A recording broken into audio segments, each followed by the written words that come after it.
call, sir. Dingfelder, Goods, Maniscalco, Citro, Here. Miranda, Carlson, Here. and Vieira. Here.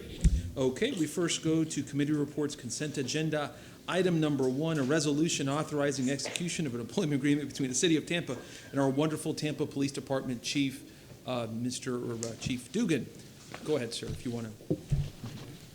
Kirby Rainsberger with the legal department, just here in case anybody has any questions about this contract. Any questions? Okay.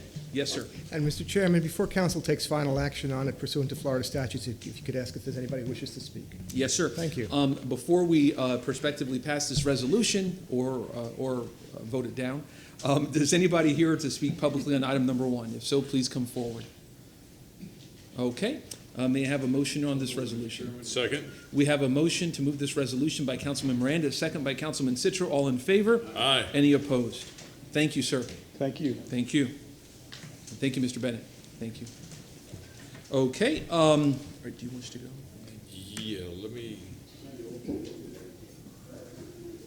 Yes, Mr. Chair, give me one moment. Please. Okay, we're going to have a walk-on commendation for a long time City of Tampa staffer who has just done a wonderful job. Yeah, exactly, exactly. That's long time, you know.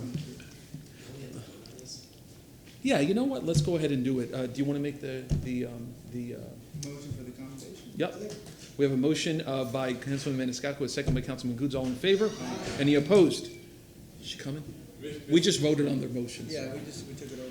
Okay, go right ahead. And Mr. Chairman, Thank you. you'll fill in the name of the person Yep, at some Lorena point in time. Lorena Hart. Mr. Chair, let me say that the person is powdering their nose right now. Okay.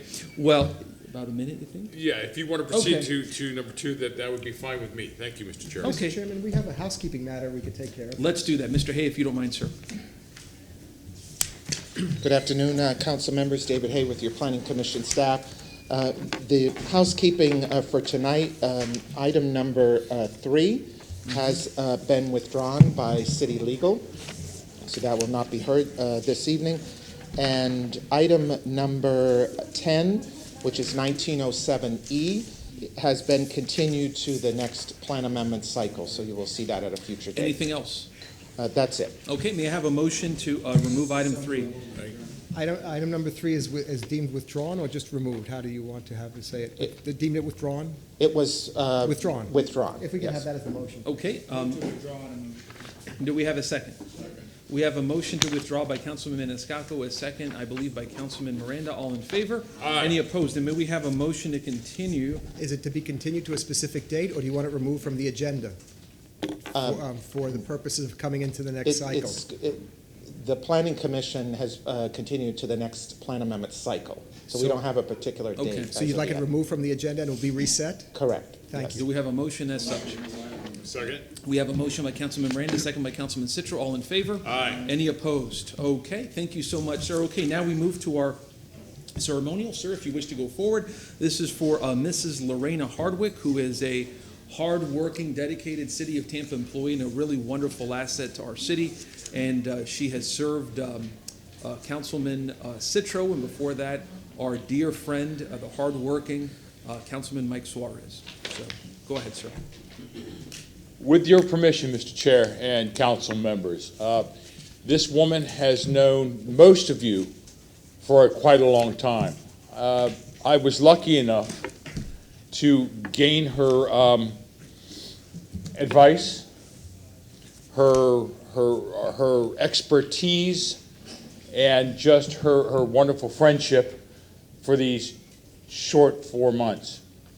And it brings me, Ms. Hardwick, great. That's really soft. Well, you know, Ms. Hardwick, with all the years of dedication that you've given to this city, to Councilman Suarez, to myself, we would have to probably have 20 of these accommodations to justify the great work that you've done for us. But if I may, the City of Tampa Council and their staff are honored to recognize the talented Ms. Lorena Hardwick for her many years of dedication to the service of the city of Tampa.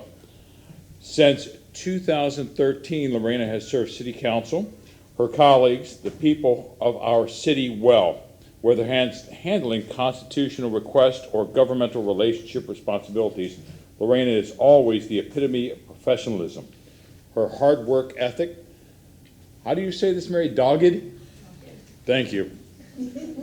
Dogged determination and attention to detail have earned her the respect of colleagues, constituents alike. During her time at City Hall, Lorena took the reins of City Council Budget Advisory Committee, initiated Painted Street program, hosted USF legislation internship program, and worked to promote apprenticeships. Tampa City Council and the staff have been honored to serve alongside Lorena for over the last 8 years. We wish her well. Look forward to seeing her extraordinary future accomplishments. With admiration and respect, Tampa City Council presents this commendation on the 26th date of September 2019. Lorena, thank you for helping me in my first 4 months. We wish you all the best in your success, and you know that if you ever want to come back, you are here. You are welcome. Thank you, Please. sir.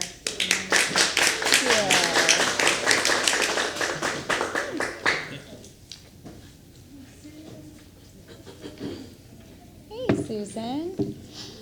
Hi.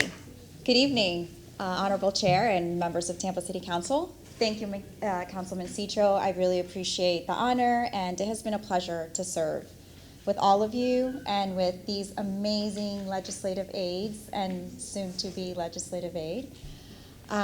It really has been an adventure since 2004 when I started with the city. It's started with neighborhoods with Carla Lewis, may she rest in peace, and with all the team that we had there. It's been such an honor working with our community, working with our neighborhoods. Many of them are family to me. I've been overwhelmed with the messages that I've received back from our neighborhood friends when I let them know that I was going to be leaving the city, but that I wasn't going to go too far. And I know that I will see many of you, and I wish you well as you take on, this role. For some of you, it's a new role. So wish you well. I'll be rooting for you. I'm on your corner, in your corner. And thank you again for the honor of serving with all of you. It's been such a pleasure. So thank you. Thank you, ma'am. Thank you, Council. Anyone from council wish to say anything? Well, it was my pleasure, my honor to work with you. I know you did Mr. Citro well, and I know you're going to be sorely missed by this council, Mr. Citro. So God bless you on your new adventure, and you do well wherever you go. Thank you, sir. Anyone else? I just want to say thank you for your dedicated work to the citizens of the city of Tampa. And I know that twice I gave you a consult, and twice you didn't listen. And this time you have listened and did the right thing. And I'm not going to go into that. It's nothing. But her sister's here. If you look, call your sister. Look at how their hair is and the resemblance. So Lorena's leaving, and they have Lorena with an L and Liz with an L. Liz, go take a picture with her. The public wants to see how close you all resemble each other. Quickly. Oh, See that? Now Thank they've you, both got Charlie. red cheeks. Well, thank you again for everything you've done for the city, and it's a pleasure that you're going to stay working in the vicinity with Heartline, I believe. Yes. And it's a pleasure to have known you and your dedication of work, and I'm sure you're going to do fine where you're going. Thank you. And you're not getting, rid of me, so I'll be coming back and I'll be visiting with you, Charlie. Thank you. But I do appreciate your leadership and your friendship. Thank you. go ahead. Yeah, thank you for all your work, and thank you for guiding me and all of us newbies through the process here. And congratulations, a big next step, and I'm excited for you and can't wait to see what you're going to accomplish. So thank you. Thank you, sir. And Councilman. Well, it was a pleasure working with you these last 4+ years. I think I met you maybe 2011 at the beginning with Councilmember Suarez, and you've always been very polite, very easy to work with, very helpful, always answering any questions anytime I needed anything. So I appreciate it, and I wish you the best of luck moving forward. Thanks. Thank you, sir. And I also have here, Lorena, a salute from our mayor, Jane Castor, and I'll give it to you. But essentially what this talks about is your work and your professionalism, your work in Hispanic outreach. And I think that, all of this is 110% true. I've obviously gotten to know you not just as a city council member, but also through my friendship with your former boss, Mike Suarez. You've always been a leader in this office. And I mean that. You've always been a person that can always be counted on to do the right thing. You've got people's backs, and you have good morals and good character. You're a good person. And I mean that 110%. And I'm not just saying that because I mean that. You're a very, very good person. Your professionalism is second to none. And to me, if this was a baseball team in terms of the office, you'd be first base. You'd be the Don Mattingly of this team. And I mean that. Thank you. That's important. I'm from the 80s, man, Don Mattingly. But really, thank you very much, and God bless you for all that you do. Thank you. Thank you, sir. Appreciate it. And would anybody, I know we have a full agenda, but I don't care, would anybody here from the staff like to speak within reason? Thank you very much. Is she coming back for funding for Hart? Will she be coming back before us? Eventually. Well, thank you very much, Lorraine. Yes, sir. Thank you. Mr. Chair, if I could, Shannon, would you get a picture? You hold this, that's yours. Which is a picture of my phone. Yeah, yeah. Okay. And Mr. Chair, can we get a picture with Lorena with all of us up on the Of course, a $25 fine.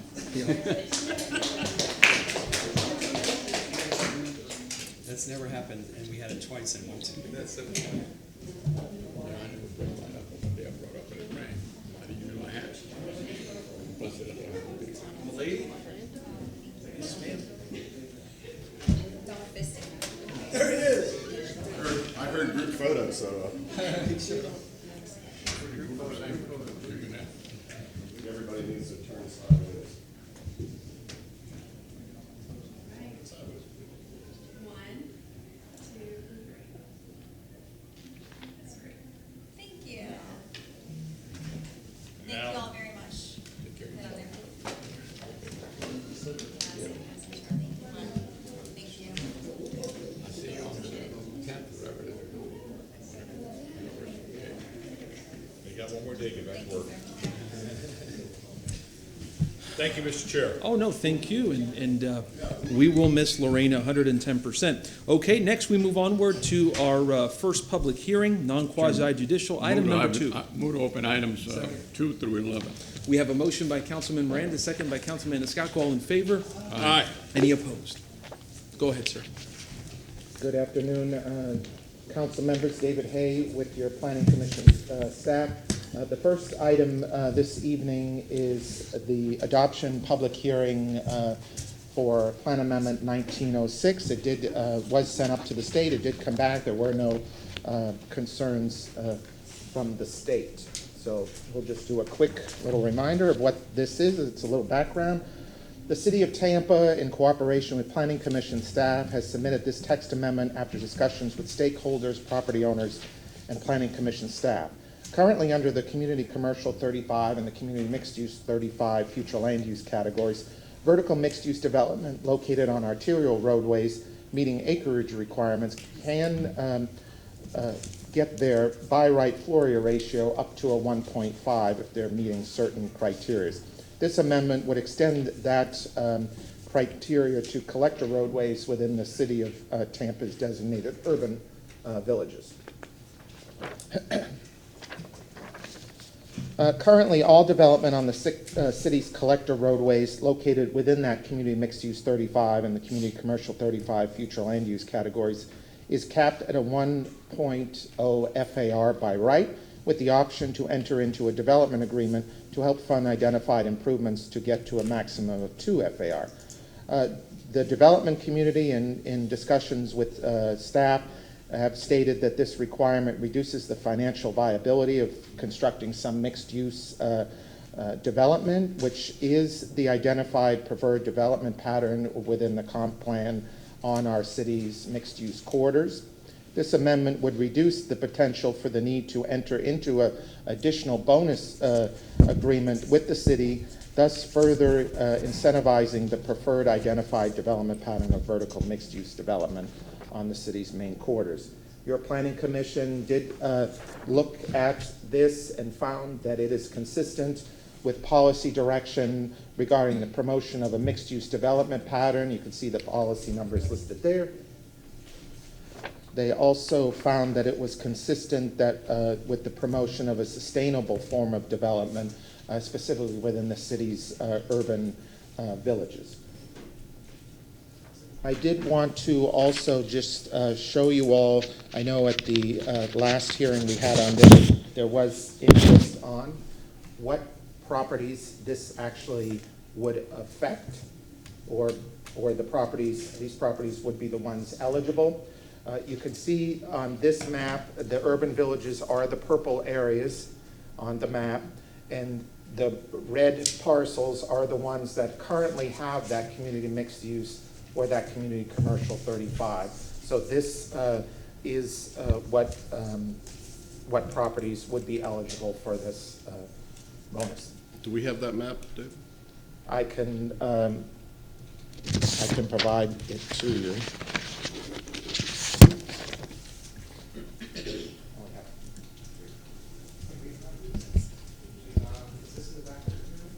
No, because it was made just for this hearing. Does the clerk have a copy? No. Okay, we'll have to make sure the clerk gets a copy.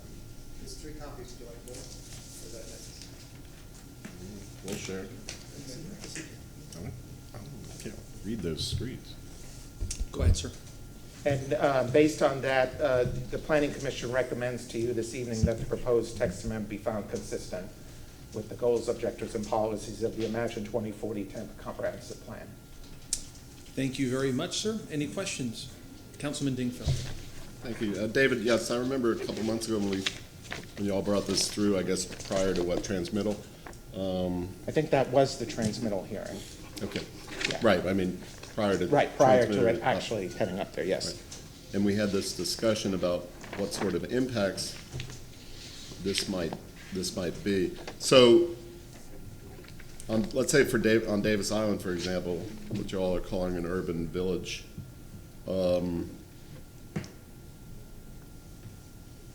so I see a little cluster of red there. I guess that's the location of the shops. That's correct. Those are the only properties on Davis Island that would fall under this plan amendment. Yeah, it looks like there's this commercial corridor, those 2 blocks of the existing commercial. On both sides of the street? Correct. And what sort of height? No height restriction at all there? There is no height restriction under the comp plan. There would be height regulations through the land development code.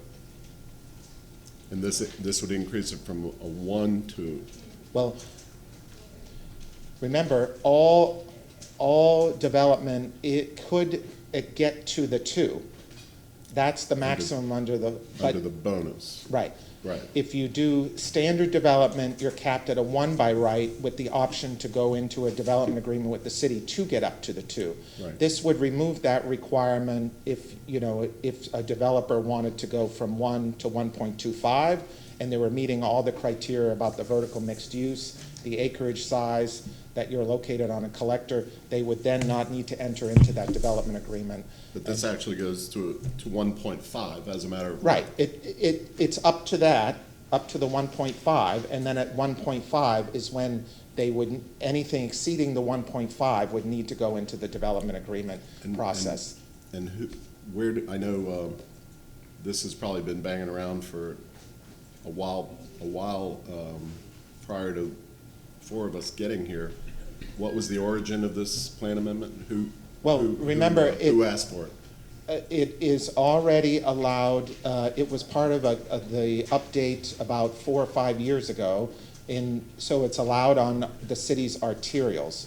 There was discussions with staff, with the development community. There was a meeting held over at North Boulevard probably almost a year ago that there was discussions that they were looking at extending this to the city's collectors, and through those discussions, city staff initiated it, and with discussions with staff at the Planning Commission. I mean, one of the things that concerns me, well, there's certain places I can see on this map that are more urban in nature. I don't necessarily feel that way about those Davis Island blocks. Just as an example, off of Bayshore, what do you got going in there? It looks like Hyde Park Village. Hyde Park Village, and then there's some properties on Howard. I would note that anything, if someone was seeking to utilize this, they would have to go through a rezoning process. It doesn't give them any rights to just immediately construct if they're developing a vertical mixed use. Yeah, but it creates a presumption. We get told by our lawyers about the presumption. You know, if you bump it up and they've got a higher FAR, then it does that. So I don't think we should take it lightly. Also in East Tampa, it looks like a solid mass of CMU 35 up 34th Street. Again, as I recollect, 34th Street butts up to a lot of single-family residential adjacent to those parcels. Right, but again, all this amendment does is remove the requirement to go through the development agreement. Has everybody had a chance to look at these maps and carefully and know the impact of it? Yeah, I don't know if I can support it at this time. It concerns me greatly, to have that sort of, and another thing is when somebody comes in and requests a plan amendment to go to a CMU 35, okay, on a collector, then all of a sudden, guess what? That's another potential red dot. So just because you have the existing CMU 35s right now, if the rule says that it can be on a collector and they go ahead and get a new plan amendment, then all of a sudden they're at a higher FAR as a matter of right. Right, again, any plan amendment would need to come in front of you, and we would document that in our report, that they would be eligible if they met the other criteria. So the arterials on this map would be like what, like Nebraska and Florida and right. Yes, that sort of thing. Those are arterials, and they already have this option. But we're adding on to that overlay greater intensity and greater density, or greater intensity on at least how many more collectors? There's numerous ones. I don't know the exact number, but I'm looking at least 15 or 20, right? Yeah, there's you've got like Willow and Cass. There's some Howard. There's some at Swan. There's a lot just to the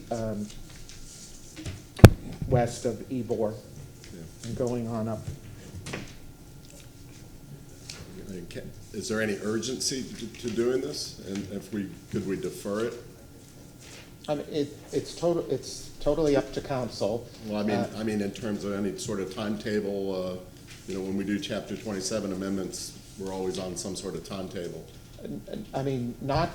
This has already been transmitted back. It's the pleasure of council what it would like to do with this amendment. There isn't a planning deadline or anything like that. I mean, this is forever, and once people get something as a matter of right, it's like extremely hard or impossible to take things away. So I think that's why council should be very cautious on this. And like I say, it's not just the red dots. It's everything in between. If it's on a collector and they come in and get a plan amendment, then all of a sudden they become a red dot too.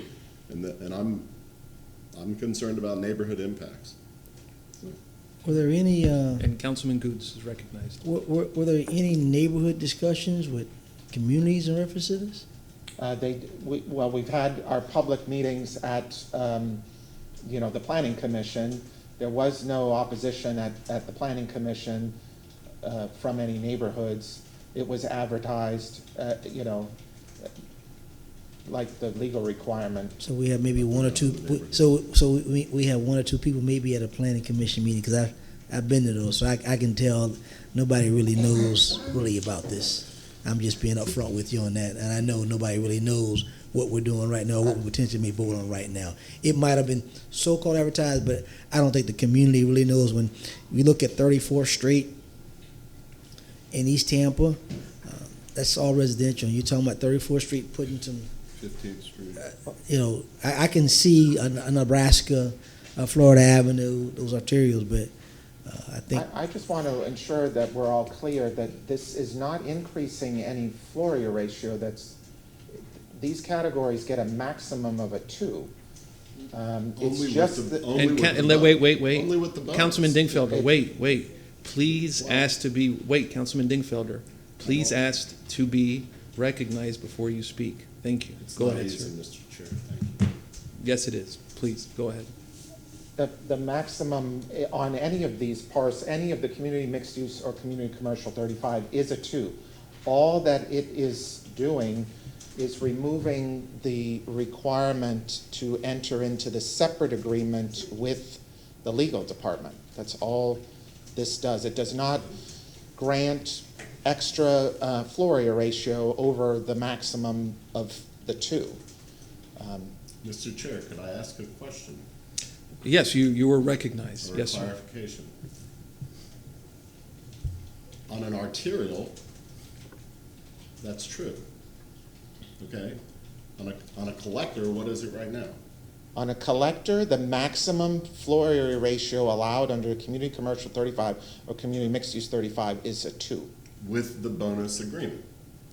Well, yes, any to get up to the 2, you have to enter in to that bonus agreement, whether it's an arterial, whether it's a collector, but that's the mechanism that's increasing, that process is being altered under this Right. amendment. And without it, without the bonus agreement, it's a 1. Correct, if you don't already meet the criteria on their arterials. I'm talking about Correct, you are correct. It would be a 1 by right with the option to go into the development agreement to the 2 right. for all development. And what this proposes is to increase it from 1 to 1.5 as a matter of right. Right, for that vertical mixed-use development. Okay. So give me an example. If somebody has an acre, then what does that mean in terms of the intensity of the development? All right, so then I haven't, you're testing my math skills. Okay, for 1 acre, 43,560 roughly square feet. Under the proposal, the maximum would be the double, so. I don't want to get into the bonus. I'm talking about as a matter of right. Matter of right, from this, someone who had an acre would go from the 43,560 to probably 60,000 square feet, 62. Of development potential. Right. So it's 1.5 times what they have right now. Right.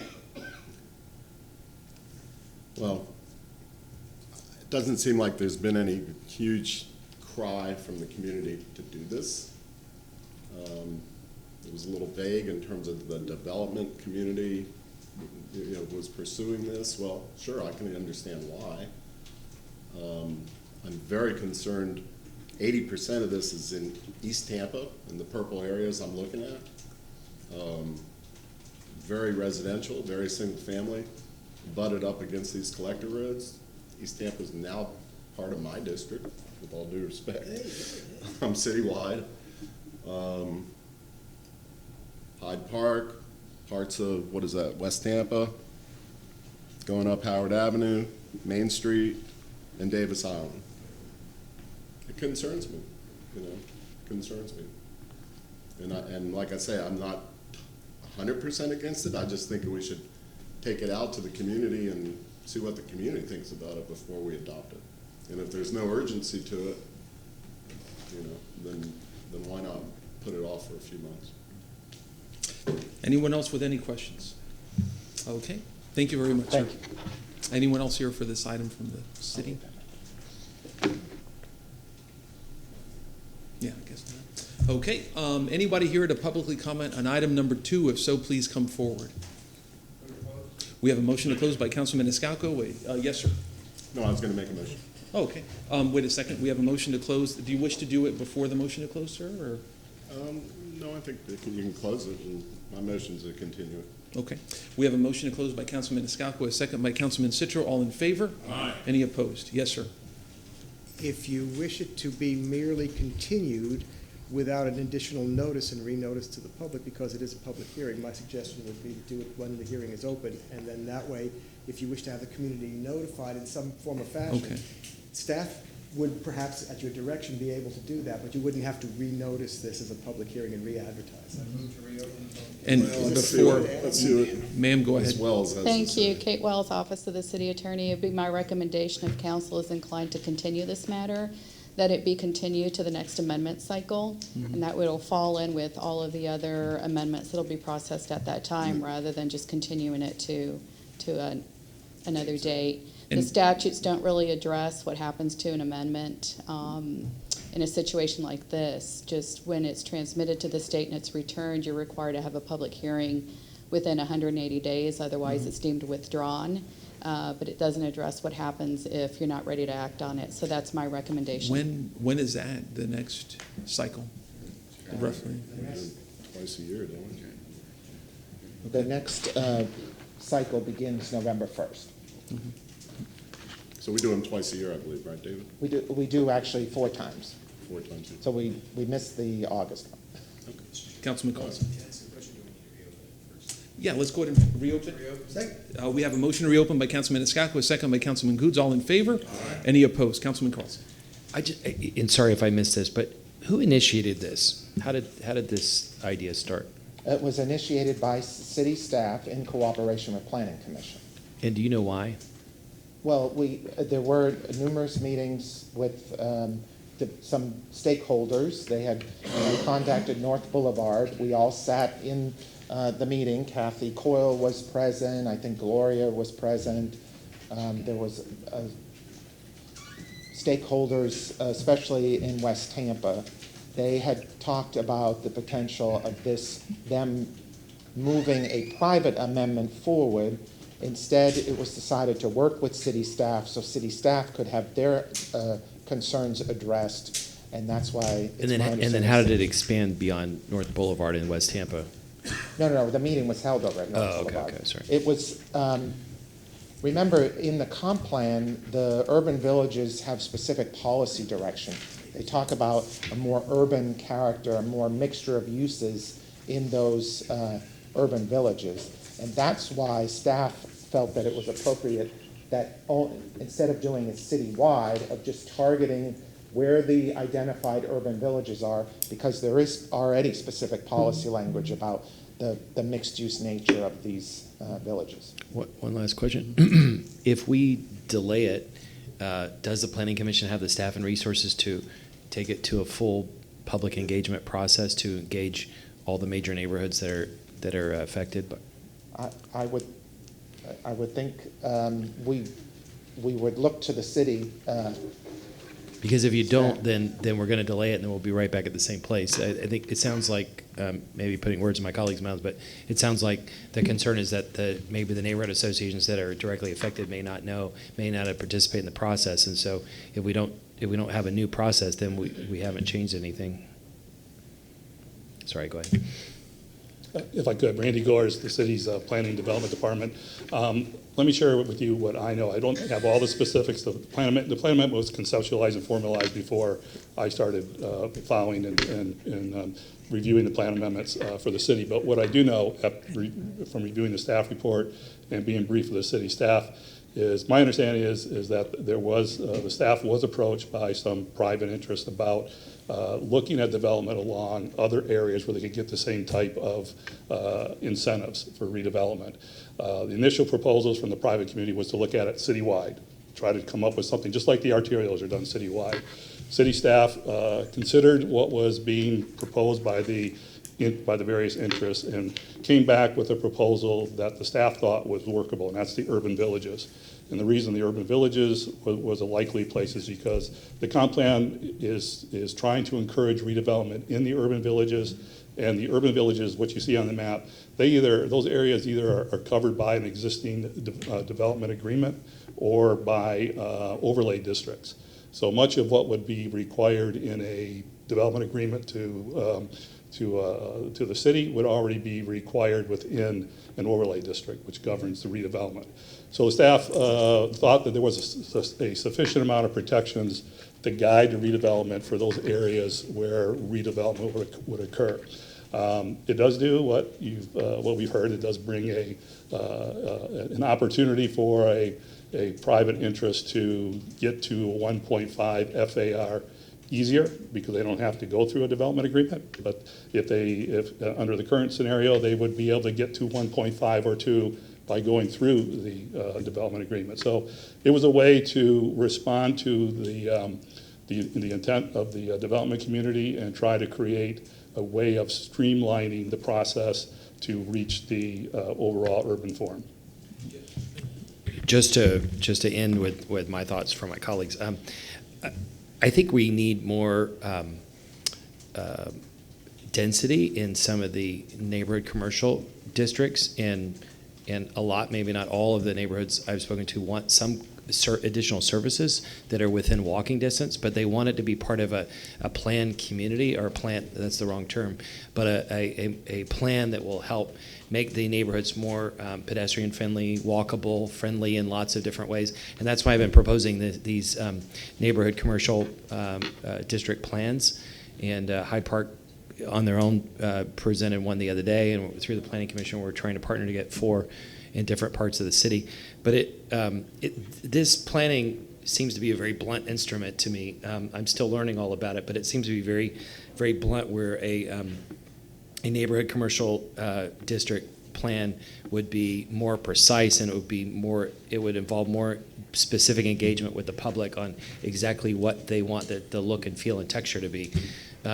So if my colleagues' fears are true, then I'm okay delaying it.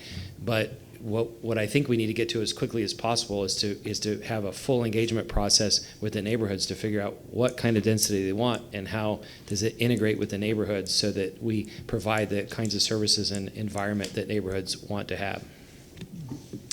Councilman Dingfeld. Mr. Carlson, I think you bring up an excellent point, and took it one step farther than I did, for sure, in a very positive way. The only other point I wanted to remind council is this: right now, if you can get to right now, you're automatically at a 1 point FAR. If you want to get to 2, you have an incentive to enter into a development agreement like the one, I'm going to remind council, when we first came on board this group, Mr. Cohen came in that North Hyde Park development, and he had a big development agreement with a lot of extra stuff for that immediate community to mitigate some of the impacts of that very intense development. I'm sure he maxed out in terms of FAR, but the reason he did is because he had the development agreement which had some of those extra things. Okay? It was a package deal. If you offer the 1.5 as a matter of right, as compared to the 2.0 with the development agreement, then there's not as much incentive for them to enter into the development agreement. So I'm not trying to necessarily kill this. I think it's something we should defer for another cycle, think about, have more time to talk about, take to the community in whatever fashion we can, Mr. Carlson, and mull it over a little bit more. Maybe it doesn't need to be as scattershot as this. This is a big scattershot. That's that's a big chunk of the city that this potentially impacts. So. Councilman Goods. Well, I think Mr. Carlson brings up an excellent point. And like I stated earlier, who all knew about this? It seems like things are thrust upon us by certain groups, but other people who don't have the big dollars or don't know what's going on. And I just think we have to start including the little people, because they yell in the end, why did this happen to our community? Oh, We didn't have a say. No one came to us. And we can say we had a meeting at the Planning Commission, but I've been to some of those meetings, and no one really goes to those meetings because it's not really advertised per se. It's nothing in a community say you need to be here. This is what we're planning to do. This is what we're trying to do. So I just think we probably need to defer this and come back to where we are involving the community so they'll know what's happening and get some ideas from them as well, not just those who have money to try to make decisions upon us. Do I hear a motion to continue in the works? Motion to continue, Mr. Chairman. Second. Next cycle. Next cycle. Motion to continue next cycle. Okay, any comment on that motion? Okay, we have a motion to continue by Councilman Goods, a second by Councilman Dingfelder. All in favor? Aye. Any opposed? Mr. Chairman, if we can, just as a matter of housekeeping with regard to this, if you could include accepting the substitutes, that will appear as the ordinance that's going to be presented when it comes back at the next Okay. cycle. Would that be appropriate? May we Ms. retroactively Wells? do that, or do we need to do a new? Would it be appropriate after a motion to continue, or do you want to rescind that, or you want to just leave it the way it is for now? Do you have it? Okay, that'll be fine. I just wanted to see if we could just clean that up, but I didn't catch it in time, so we'll let it go. No worries. Okay. Thank you. Okay, we move onward to item number 4. 1905 is the next amendment.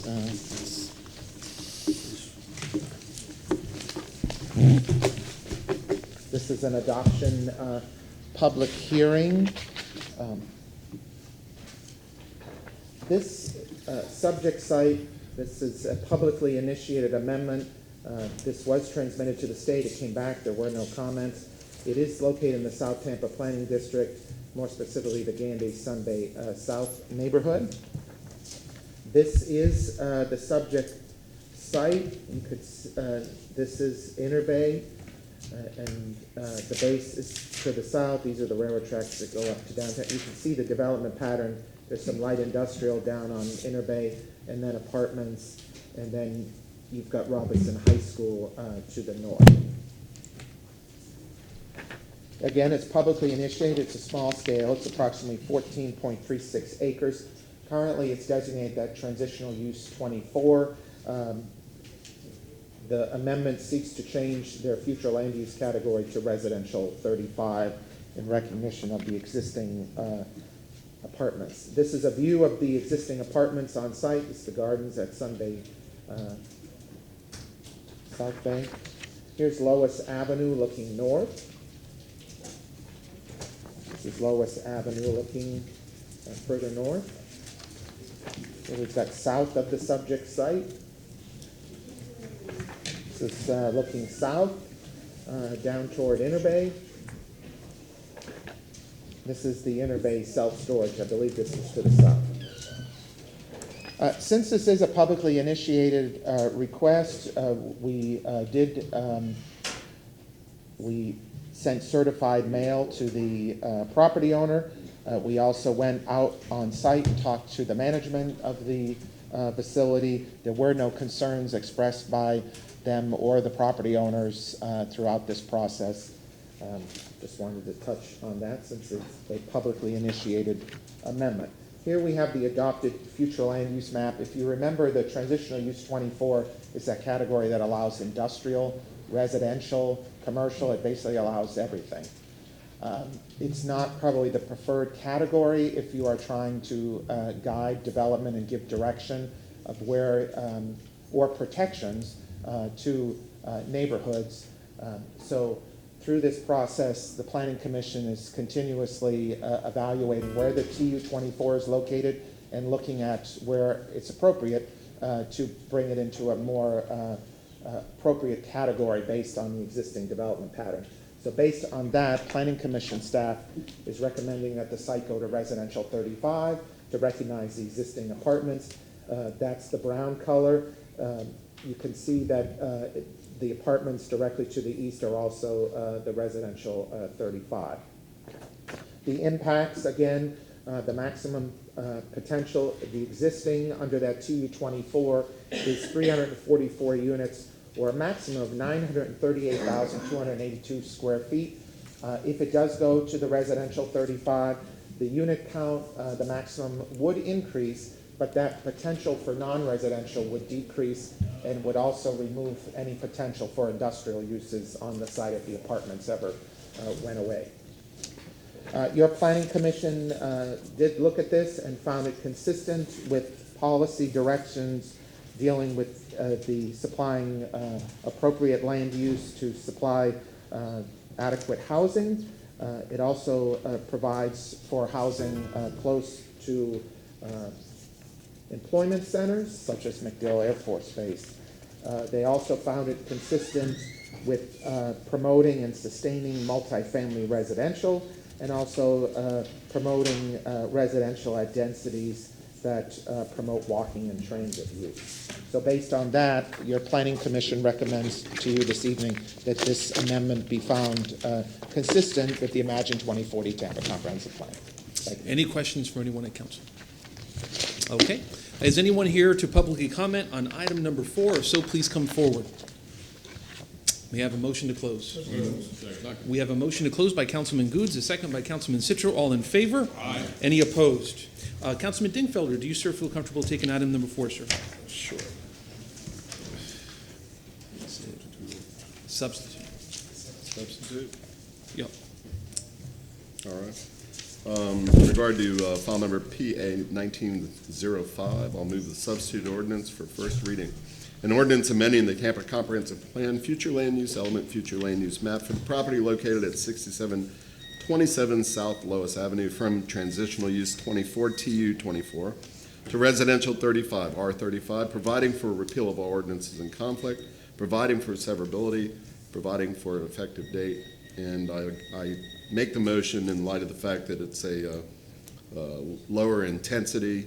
Basically, that's a single-family neighborhood, multifamily neighborhood, and to eliminate the possibility for industrial is a good thing. Second. We have a motion by Councilman Dingfelder, a second by Councilman Citro. All in favor? Aye. Any opposed? The motion carried unanimously. Second reading and adoption will be on October 17th at 9:30 a.m. Thank you, Mr. Crew. Now, item number 5, Mr. Hay. Good afternoon again. David Hay, Planning Commission staff. The next item for review, it's another adoption hearing. This is in regards to the private amendment 1909. This subject site is located within the South Tampa Planning District, more specifically the Port Tampa City area. It is located within the coastal high hazard area. Here we have an aerial. You can see this is the subject site. This is Mascot Street. This, of course, is the northern boundary of the base. The base is directly to the south. I should note that this area here, even though it's showed all treed here, that's no longer treed. It's under development for single-family detached. The aerial's a little dated.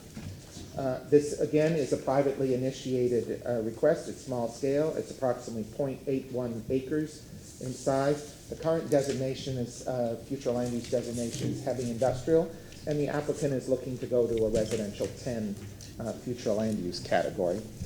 Here we'll just take a quick tour. You could see the street is under development currently. There's houses under development immediately to the west. That was all that wooded area that you saw in the aerial. This is the subject site right here. Here we're looking east towards Southwest Shore Boulevard. That's the street to the east of the subject site. This is the subject site here, and you can see this is the north side of the subject site and the single-family detached immediately to the north. This is looking up Mascot Street. We're looking north. You can see this is the end of the road. The subject site is off to the right, out of frame, but you can see the street is all single-family detached. And then this is another picture looking west toward all that area that's under development. Here we have the adopted future land use map. This site is one of the holdovers of the heavy industrial that was planned north of the base. There's been numerous plan amendments over the years that have whittled away that undeveloped industrial that was down at the base. This is all R10 around it, and the only way to get to this is through the residential neighborhood. If approved, this is what the future land use map would look like, and the site is now residential 10. Under the existing heavy industrial, of course, residential is not permitted.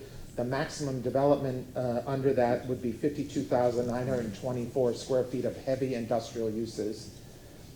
With the plan amendment to residential 10, a maximum of 8 units could be considered, or if it met locational criteria, which it doesn't, a maximum of 12,349 square feet of non-residential. It did go to our agency review. The school board did note that currently there is not capacity at West Shore Elementary in Robertson. I should note that this is just for information only, and during any zoning is when there's the review for consistency with the school board's plan and impact. Your planning commission did find this application consistent. There were numerous policy direction regarding housing choices and infill development, supporting the overall neighborhood context. There was discussion about industrial. We typically like to preserve our industrial areas. This was unique due to the fact that the only way to get to the site is down that local residential road. So that was one of the reasons why staff found that it would be appropriate to remove it. And there were policy direction regarding coastal management. So based on that, your planning commission recommends that the map amendment be found consistent with the goals, objectives, and policies of the comprehensive plan. Thank you. Thank you, sir. Any questions from council? Okay. Oh, yes, sir. You said you reached out to the community. Did the Port Tampa Neighborhood Association make a judgment on this? Did they approve? Well, remember, this is a privately initiated. The applicant has to abide by all the noticing requirements, the signage, the mailings to the neighborhood association and the surrounding properties within 250 feet. There was no, we didn't get any feedback of that this was a concern for anyone. Councilman Dingfelder. Thank you, David. I realize this is the last little vestige, and that whole area has been filled in, but I'll tell you what scares the heck out of me about those areas is evacuation and being in a relatively low and vulnerable area. Is that something that's looked at the comp plan level? Or It's not more until- looked at the rezoning stage. I believe they have a rezoning for this site, and the city would look at any mitigation that would be required, fees or anything like that would be required at the zoning. Thank you. Anyone else? Okay. Is anyone here from the public here to comment on item number 5? If so, please come forward. We have a motion to close by Councilman Escalco, a second by Councilman Miranda. All in favor? Any opposed? Councilman Goods, do you, sir, feel comfortable taking item number 5? Yes, Mr. Chairman, thank you. Thank you, sir. File number PA 19. I'm just sorry, that's a substitute ordinance as Yes. well, so thank you. Mr. Chairman, again, file number PA 19-09, substitute ordinance being presented for first reading consideration. The ordinance amending the Tampa Comprehensive Plan future land use map for the property generally located at the southeast corner of South and Scott Street and West Canal Street, from heavy industrial HI to residential 10 R10, providing for repeal of ordinance in conflict, providing a severity, providing an effective date. Second. We have a motion by Councilman Goods, a second by Councilman Dingfelder. All in favor? Aye. Any opposed? The motion carried with Carlson being absent at vote. Second reading and adoption will be on October 17th at 9:30 a.m. Thank you, Mr. Crew. Next, we move to item number 6, sir. Next item is actually, there's 4 items as part of this amendment. It's 1907A through D. E was continued to that next cycle. That was Silver Springs Park. We'll get into that. Again, a little background. The previous council, there was a discussion about staff reviewing our parkland and making sure that it was appropriately reflected in the dedicated park list and on our future land use maps. We've started the process of reviewing. We're coordinating with our partners at the city and the Parks Department. So this is the first round of probably many that you'll see over the coming year or two, or who knows how, but, so each one will require a vote. There's a ordinance for each park. So we'll quickly go through these. Again, this is the map of all 5.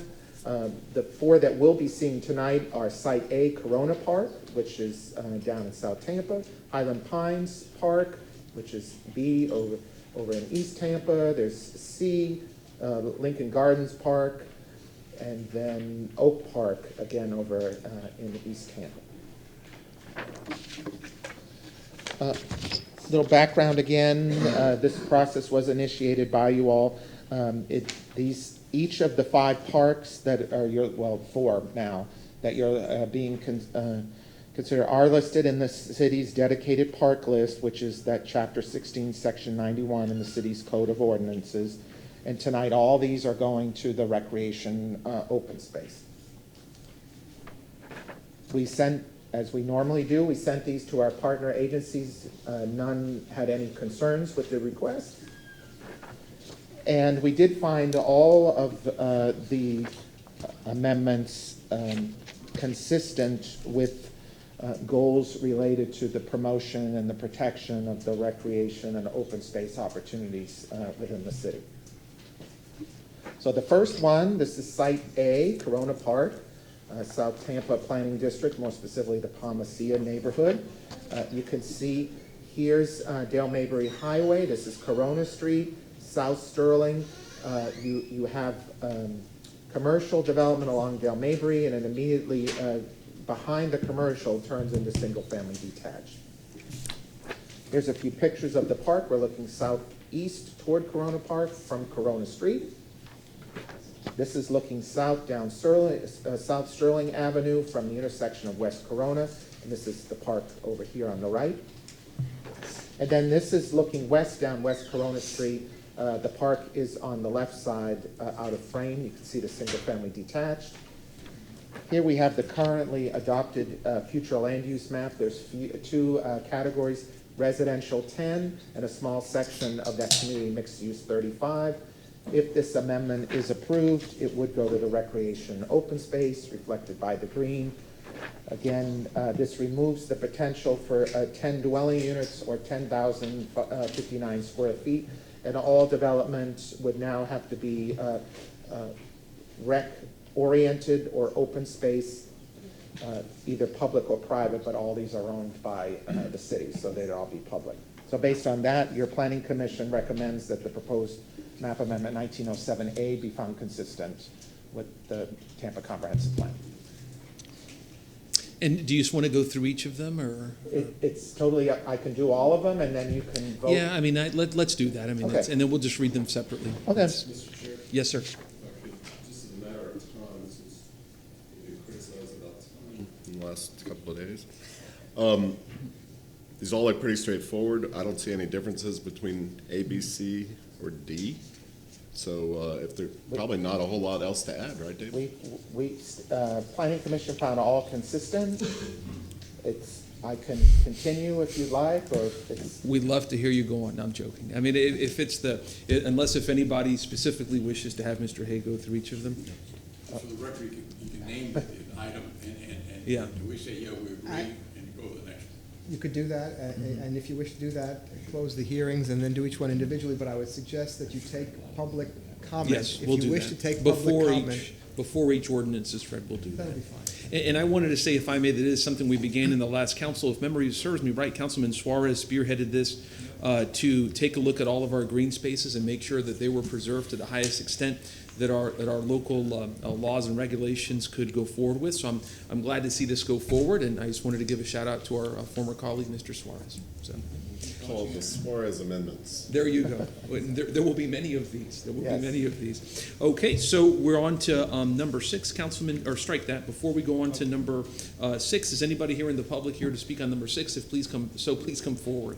Move to close number 6. Second. We have a motion to close by Councilman Dingfelder, second by Councilman Miranda. All in favor? Aye. Any opposed? Councilman Escalco, if you don't mind. Move to transmit the public hearing. Second. We have a motion by Councilman Escalco, a second by Councilman Miranda. All in favor? Aye. Any opposed? Next on number 7. Anyone here to publicly comment on number 7? Move to close. We have a motion to close by Councilman Miranda. We have a second by Councilman Maniscalco. All in favor? Any opposed? Would you move the resolution, sir? Yes, Mr. Chair, thank you very much. File number PA 19-07B. Oh, that's Move transmit. to transmit. Okay, we have a motion by Councilman Citro, a second by Councilman Miranda. All in favor? Any opposed? Okay, we move on to item number 8. Anyone here from the public here to comment on item number 8? Second. We have, sir, our, Somebody say something? okay, just making sure. We have a motion to close. She raised her hand. Did anybody here to speak on item number 8? Number 8? Oh, I'm sorry. Come forward. We'd love to hear from you, ma'am. Please state your name. Hi, I'm Rhonda Campbell. I reside in Lincoln Gardens. And I was looking for clarification on this because it was posted in our neighborhood that this is what you were going to do. One of my neighbors contacted City Hall to try and get information. I also contacted the Recreation Department. They were not able to get it and give me any clarification. But since I've been here, I'm getting a better understanding. But with you rezoning it in that manner, it is going to be protected. But is there a possibility in the future, taking that from being residential property, that a developer couldn't come through and take away the land and put something else there? Councilman Maniscalco. So when this all came up with the last council and the chairman mentioned Councilman Suarez, the question was, I don't know, if Vila Brothers Park came up on Armenia where, could a developer ever come in and develop that property? This essentially would protect it, taking it from how it's zoned now, R10, where you would be able to build, legally, technically, to recreational open space, so it stays as a park, so you don't have to worry about someone coming in the future.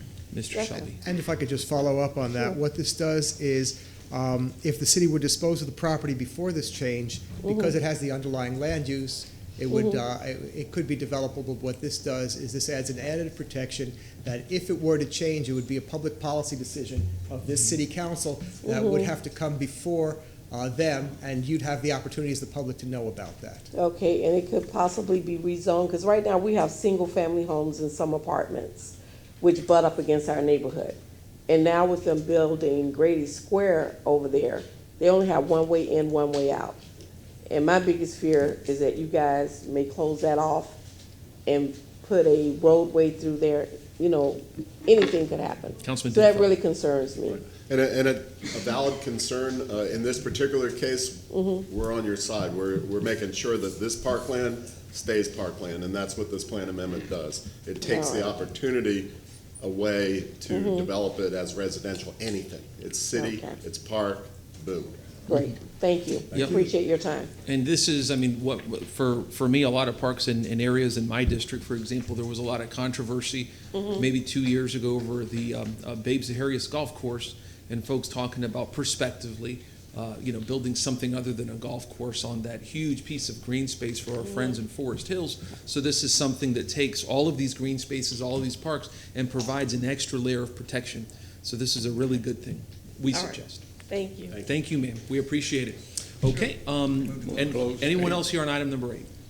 Okay, we have a motion to close by Councilman Maniscalco, a second by Councilman Miranda. All in favor?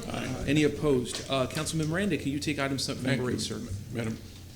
File number 8, file number PA 19-70C, move to transmit. Second.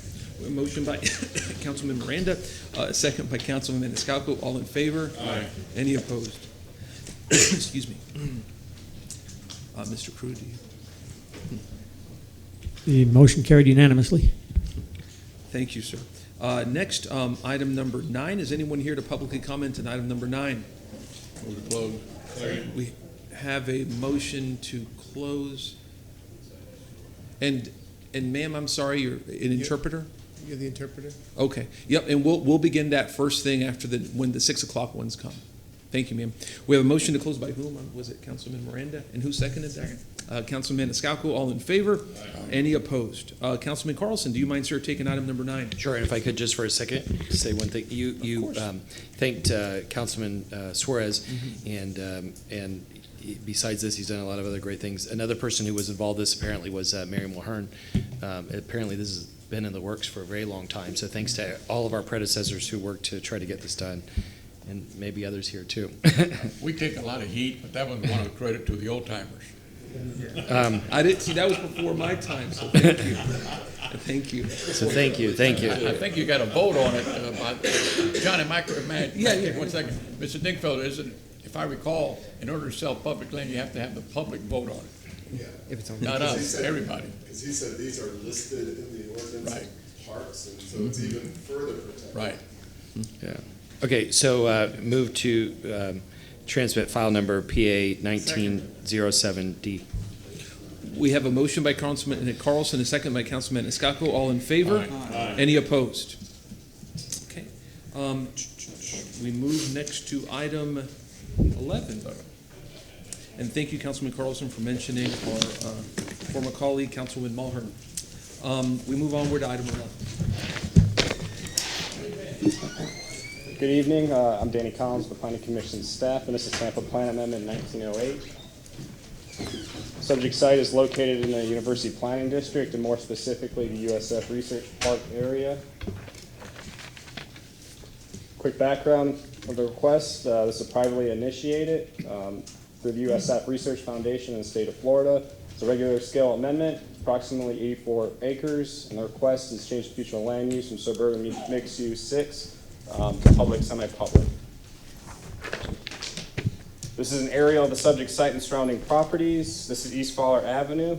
This is Bruce B. Downs Boulevard, running north to south. This area to the north and the east is the University of South Florida campus. This area to the south is the Tampa Research Park, and then this area to the west is the University Mall area.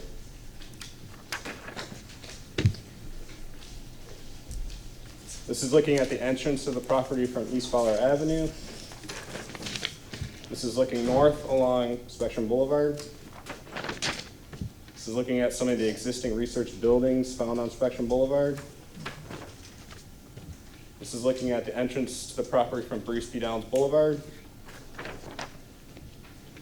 This is looking at some undeveloped land that's currently on the site. This is another image of some undeveloped land. This is the existing adopted future land use map. You'll see this area to the north and the east is the public, semi-public use. This area in light pink to the south is light industrial. This area further to the south is heavy industrial. This area to the west of the subject site is under the jurisdiction of unincorporated Hillsborough County.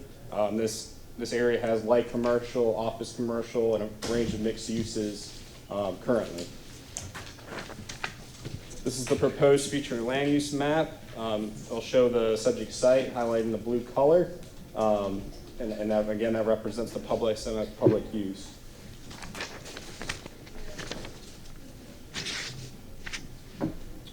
This is a slide showing the potential impacts. The amendment would allow for greater flexibility in the intensity and types of uses allowed on this site.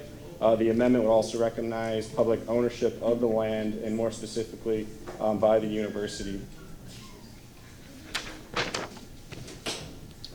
The Planning Commission reviewed the request and found the amendment consistent with several of the neighborhood mixed centers and corridors policies.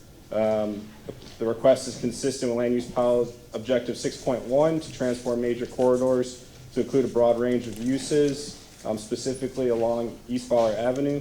The Planning Commission also found the request consistent with policy direction under economic development, overlay green tech corridor, and employment centers. The request would preserve the supply of land for industrial research and office development within the Tampa, the green technology corridor, and ensure the continued prosperity of the competitiveness of the city's premier employment center.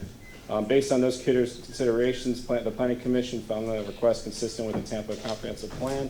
I'm here if you have any questions. Thank you very much. Are there any questions from council? Okay. Is anyone here to publicly comment on item number 11? If so, come forward. Yes, ma'am. Good evening, Julie Mandel with the law firm of Gray Robinson, 401 East Jackson Street. I'm here representing the USF Research Foundation, which is a direct support organization for the University of South Florida.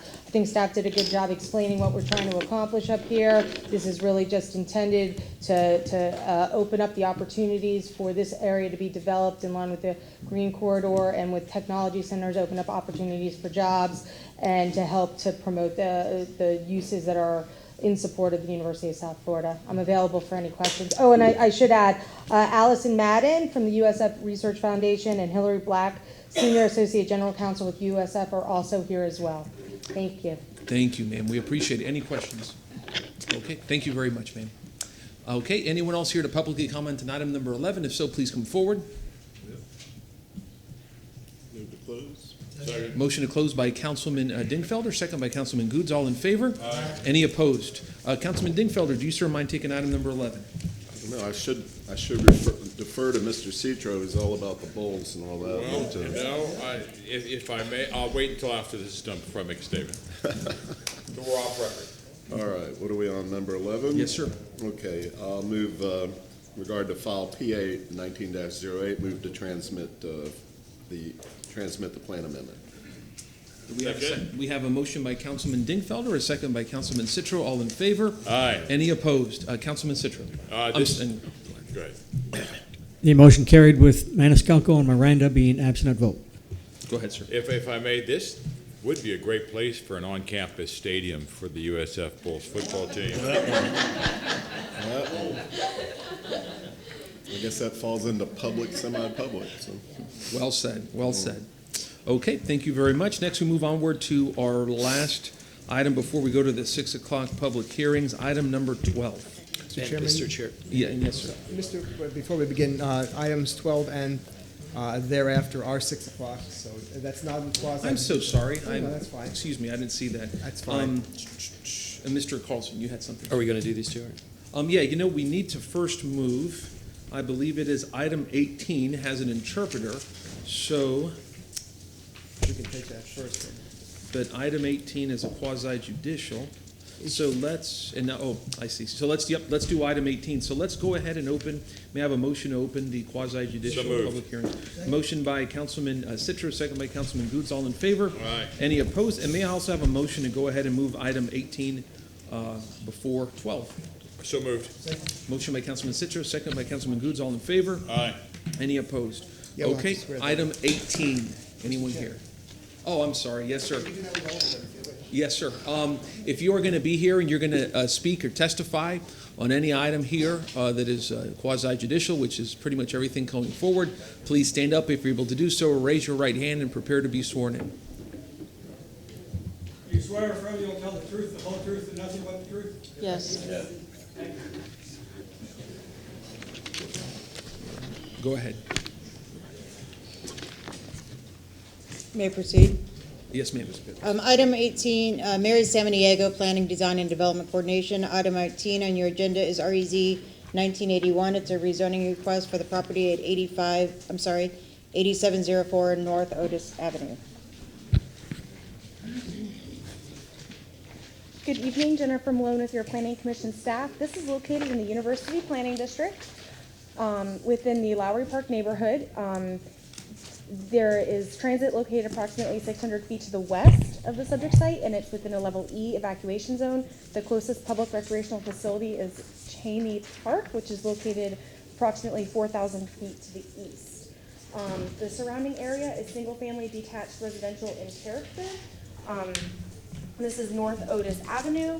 I have North Boulevard right here, and then, and we're in the University Planning District. And then that's reflected on the future land use map, which is all one color.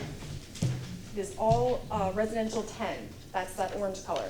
The R10 allows up to 10 dwelling units to the acre. It's predominantly single-family detached. We did find this request consistent with the comprehensive plan policies. This will allow for development on this subject site, and we found that it would be compatible with infill development and consistent with the form of the surrounding area. And I'm available for any questions. Thank you. Any questions from council? Thank you. Mary Samaniego from Planning, Design, and Development Coordination. Again, this is a Euclidean rezoning request from RS60 to RS50 for the singular property at 8704 North Otis Avenue. There is no site plan to review. There's no waivers requested. Here is the zoning map. The subject property is in red. As you can see, a majority of the surrounding area is in the RS60 zoning district, and there have been some rezonings in the immediate area to go to the RS50 or planned development to create 50-foot wide lots. The subject property is currently vacant, and up and down the street are a series of detached single-family houses. These photos were taken by myself in the middle of the street, so you can see how close the houses are to each other.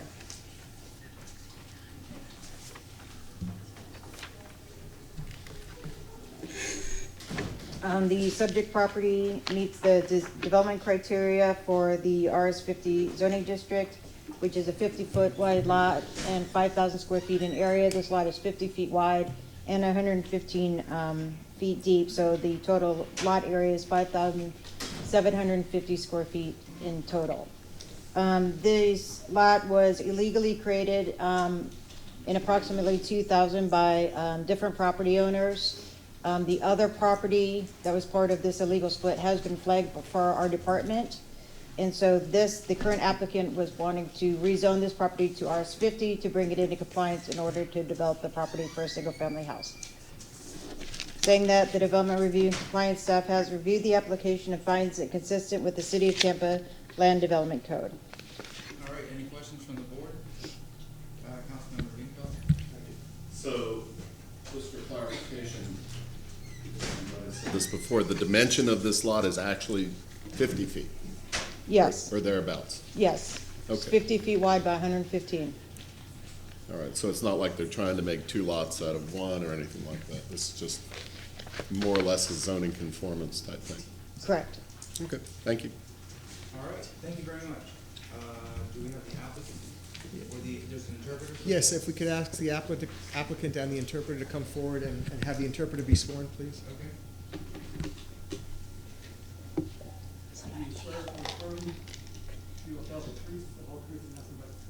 I do. And if I can, to add that you'd accurately translate from Spanish to English and English to Spanish. I will. Thank you. All right, take it away. And please state your name for the record. Milady Guevara, Lorente. Milady Guevara Lorente. Lorense. Lorente. All right.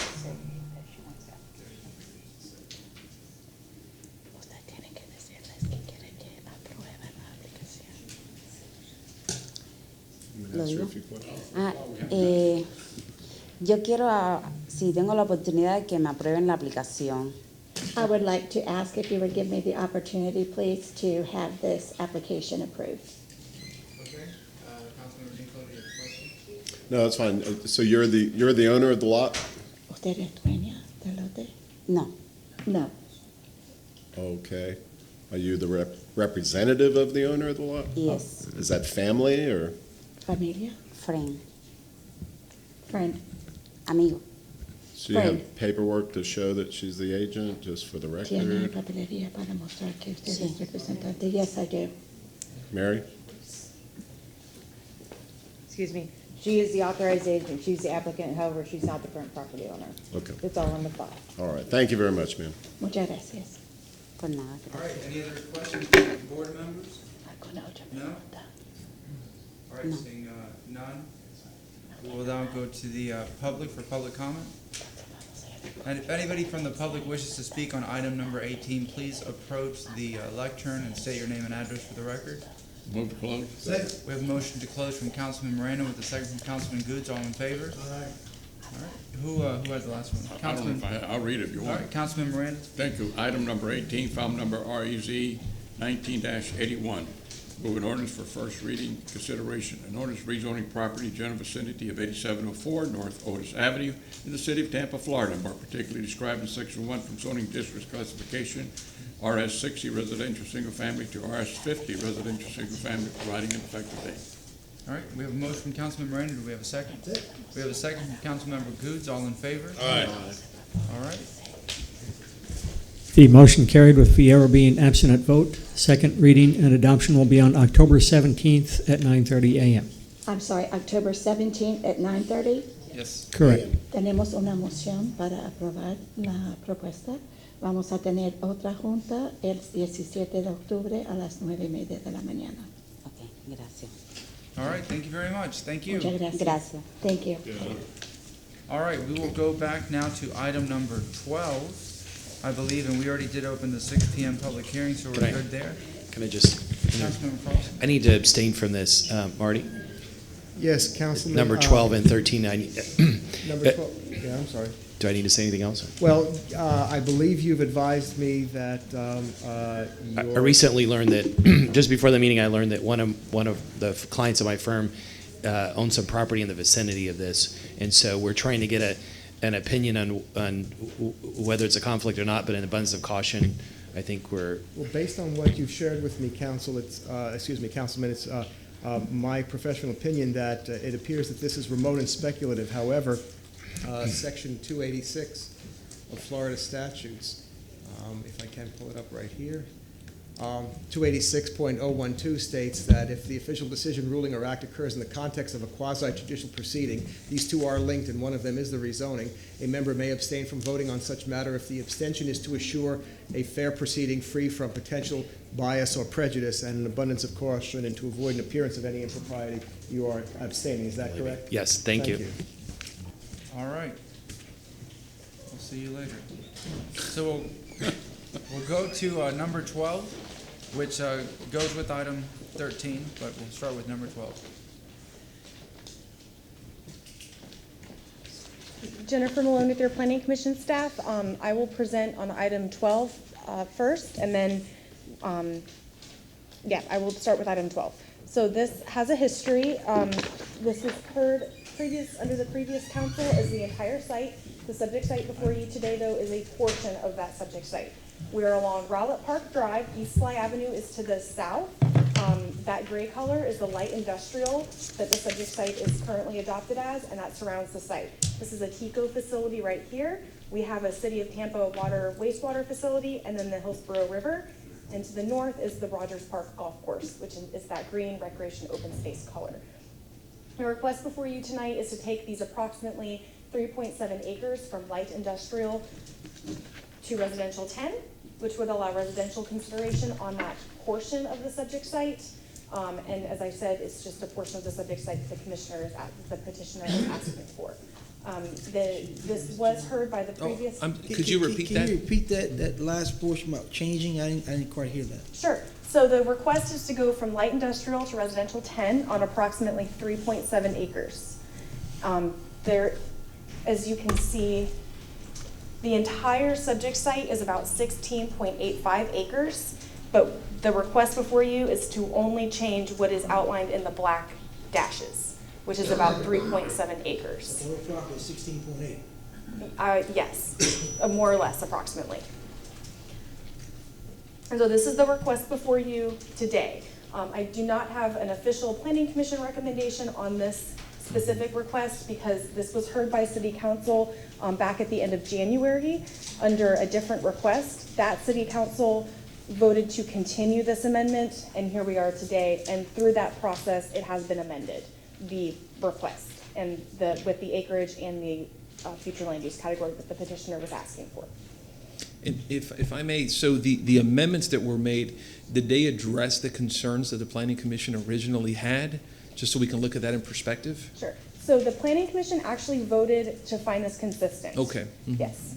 So, okay, so there you go. And this does not in any way disturb that consistency? Originally. Sorry, it was Yes. originally back in November of 2018. Okay, and this in no way disturbs that consistent finding, or it hasn't had the chance to because it hasn't come back before you? The latter. It Okay. hasn't had a chance to because it has not come back before us. Okay, But thank you. that would be at the pleasure of council. Thank you. Any other questions? Thank you very much. Thank you. Okay. Applicant.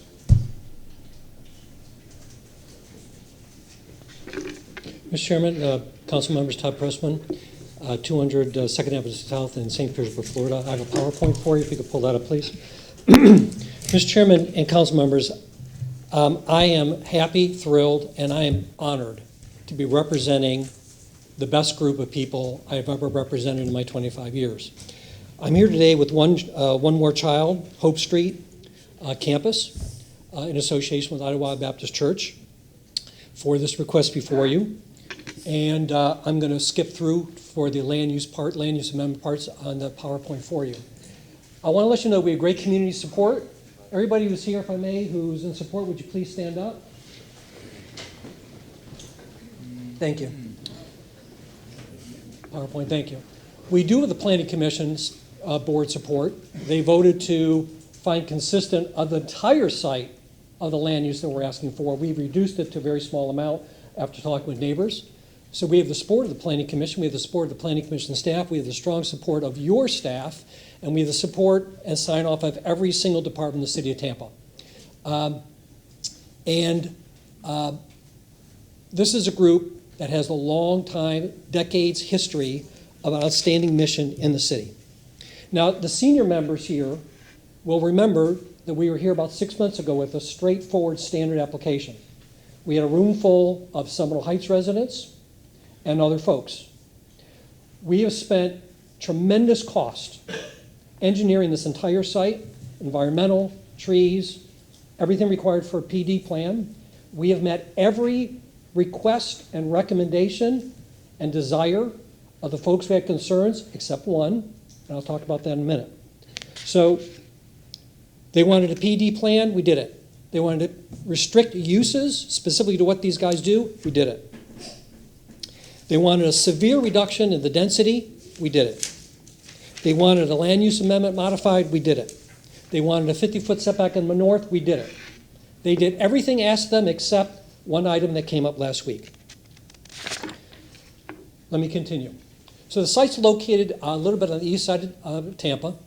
This is the site north of Sly, east of 275. This is it looking a little closer as it exists on the boundaries of the property by the property appraiser. This is Idlewild Baptist Church, One More Child, and and Hope Street. They provide outstanding services to the community.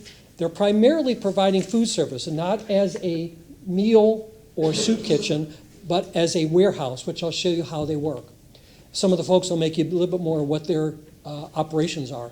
They provide hundreds of thousands of diapers, household items. They're involved with all the schools.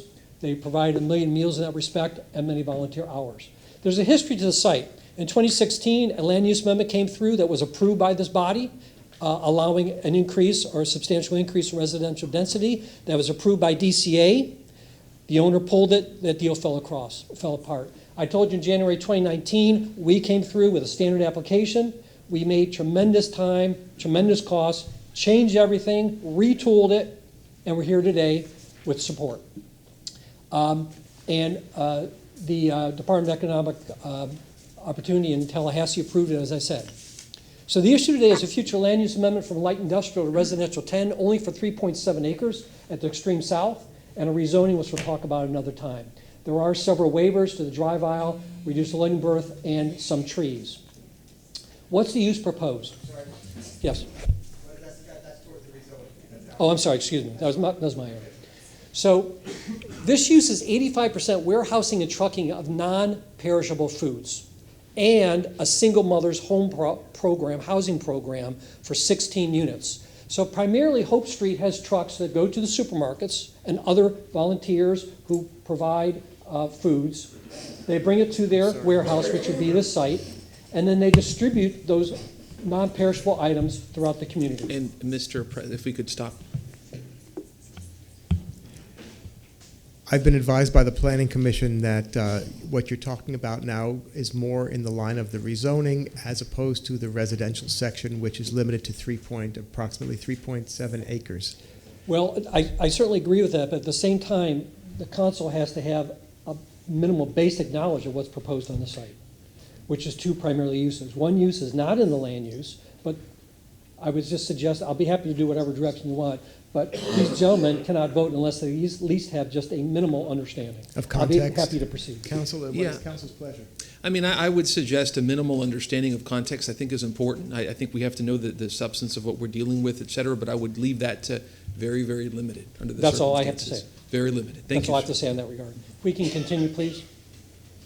So it's 16.84 acres in total. As you've been told, the land use is small, 3.7 acres to the south. It will not be a homeless shelter. It will not be a soup kitchen. They don't cook, serve, or prepare meals. It is strictly, on the south side, a program for single mothers to house them. They run them through a program over many months to make them self-sufficient. So to give you an example, this is the Lakeland campus. Again, minimal, just give you an idea of what goes on. This is their Lakeland campus of the uses that we talked about. And this is the single mother homes that are at that site. We have a PD plan. Again, the residential homes you see are at the south end and laid out very nicely, 16 multi-units. We revised, again, a tremendous amount of items. And this is the future land use note at the bottom. Points in support. Prior City Council voted already to allow a huge amount of residential on the whole site in 2016 that was approved. The industrial uses will still be there. Economic support will still remain there. Planning Commission comments. The proposed development is consistent with the long-range development pattern and vision of the light industrial and Res 10 along Rowland Park Drive. The PD is a multi-use project, which I'll refer to later. I do want to make you aware, as the Planning Commission has said, there is mixed use in the area. You can see the site here, and there's plenty of residential that is abutting to the east and to the south already. There are industrial uses. There's also a public golf course abutting to the north. And as I said, all the departments have signed off on this. Excuse me, that's zoning. So the State Department of Juvenile Justice and Support, Judy Ryston, the chief officer, notes One More Child, Hope Street are vital to the well-being of this community. We hope you strongly consider the land use change. This is from Jeff Eakins, the superintendent of schools in Hillsborough County. He notes it's their strong desire to go on record with their sincere support. They firmly believe it will strengthen the community. One More Child has provided nearly 600,000 meals. It's a strong belief that community partners like One More Child, Hope Street are vital to this community. And a couple other policies that you should be aware of is that cities should work with existing community-based nonprofit organizations to provide affordable housing opportunities, which is echoed in the staff report, and continue collaboration among housing agencies, including private agencies like these folks. So in summary, we've revised the entire plan as requested and desired, except for one item. City Council states approve this. There are many comp plan categories in your staff report. It will still have an industrial component that's not being taken away. And they do tremendous work in many areas of desperately needed social support. Mr. Chairman, I would note to you that we have today Mr. Stephen Robert, Executive Vice President, Mr. Keith Babb, Director of One More Child, Hope Street, Stuart Connor, Chairman of Hope Street Board, and they'll be speaking with you as well. If I can turn this over to them. Thank you. Thank you. I'm Stephen Robert, Executive Vice President of One More Child and our Hope Street Ministries here in Tampa. We work daily to care and provide for vulnerable children and struggling families. We, last year, were able to impact more than 249,000 children and individuals and provide more than 7.4 million meals. While our impact is vast, it often begins with preventative care and also a single home where a child will know love, safety, and hope. In Tampa, 48% of the families do not bring in enough income to meet their basic needs for housing, childcare, and food. 58% of Hillsborough County middle schoolers are eligible for free or reduced lunch. Nearly 37% of children in Hillsborough County live in a single-parent home. So this property that we're talking about on Rowland Park Drive, that 3.7 acres, will have a direct impact on vulnerable children and will strengthen families in Tampa. Together we have this wonderful opportunity, an opportunity to provide these life-changing resources to our families in Tampa. When we, as Todd mentioned, we have taken every recommendation to see this project through to its completion so that we can care for children, so that we can make an impact to these families. Because of this, we'll be able to provide help to single moms and their children in a neighborhood setting as they work hard to become self-sufficient. We meet tangible needs while also equipping kids and family to break that cycle of dependency. It is vital that, and we urge you to please support what our request is today. I'm Keith Babb, Director of Programs for One More Child, Hope Street. I just want to give some qualitative backdrop to what we currently do in Tampa, Florida. This is a quote from a mother of one of our programs that we serve. She said, "Whatever you guys are doing with these kids, keep it up. I see major changes in my son, and I'm sad it's over. Please keep in touch and let me know of any other programs you guys may offer." One of the things that happened back in 2016, the previous city council gave us approval to provide programs and services at the George Bartholomew Community Center. That's where initially we started. Over some just quick backdrop, in 2017, we served 50 young men with the Department of Juvenile Justice. In 2018, we served 36 boys and 28 girls with the department. And in year to date, we served 34 boys and 17 girls. We've served countless youth globally, across this state and locally. And one of the reoccurring themes that we hear specifically from parents is, can my child continue in your program? Unfortunately, program constraints and facility capacity limits, our response is unfortunately not. The hope that these families need and services that will ensure their success require not only a comprehensive approach, but also a continuum of care. This project that we're proposing is going to allow a comprehensive approach and also a continuum of care. We don't want to drop off these young people, but we want to continue to ensure their success throughout their lives. As many of you are aware, this project is centrally located in an area that is resource deficient and historically deprived of services that these families need to survive. I'm asking that you don't simply approve this project for our organization, but I ask that you approve this project for the moms, specifically like the one that I shared this quote about, so that we can expand and reach one more child and family that so desperately needs our help. Thank you.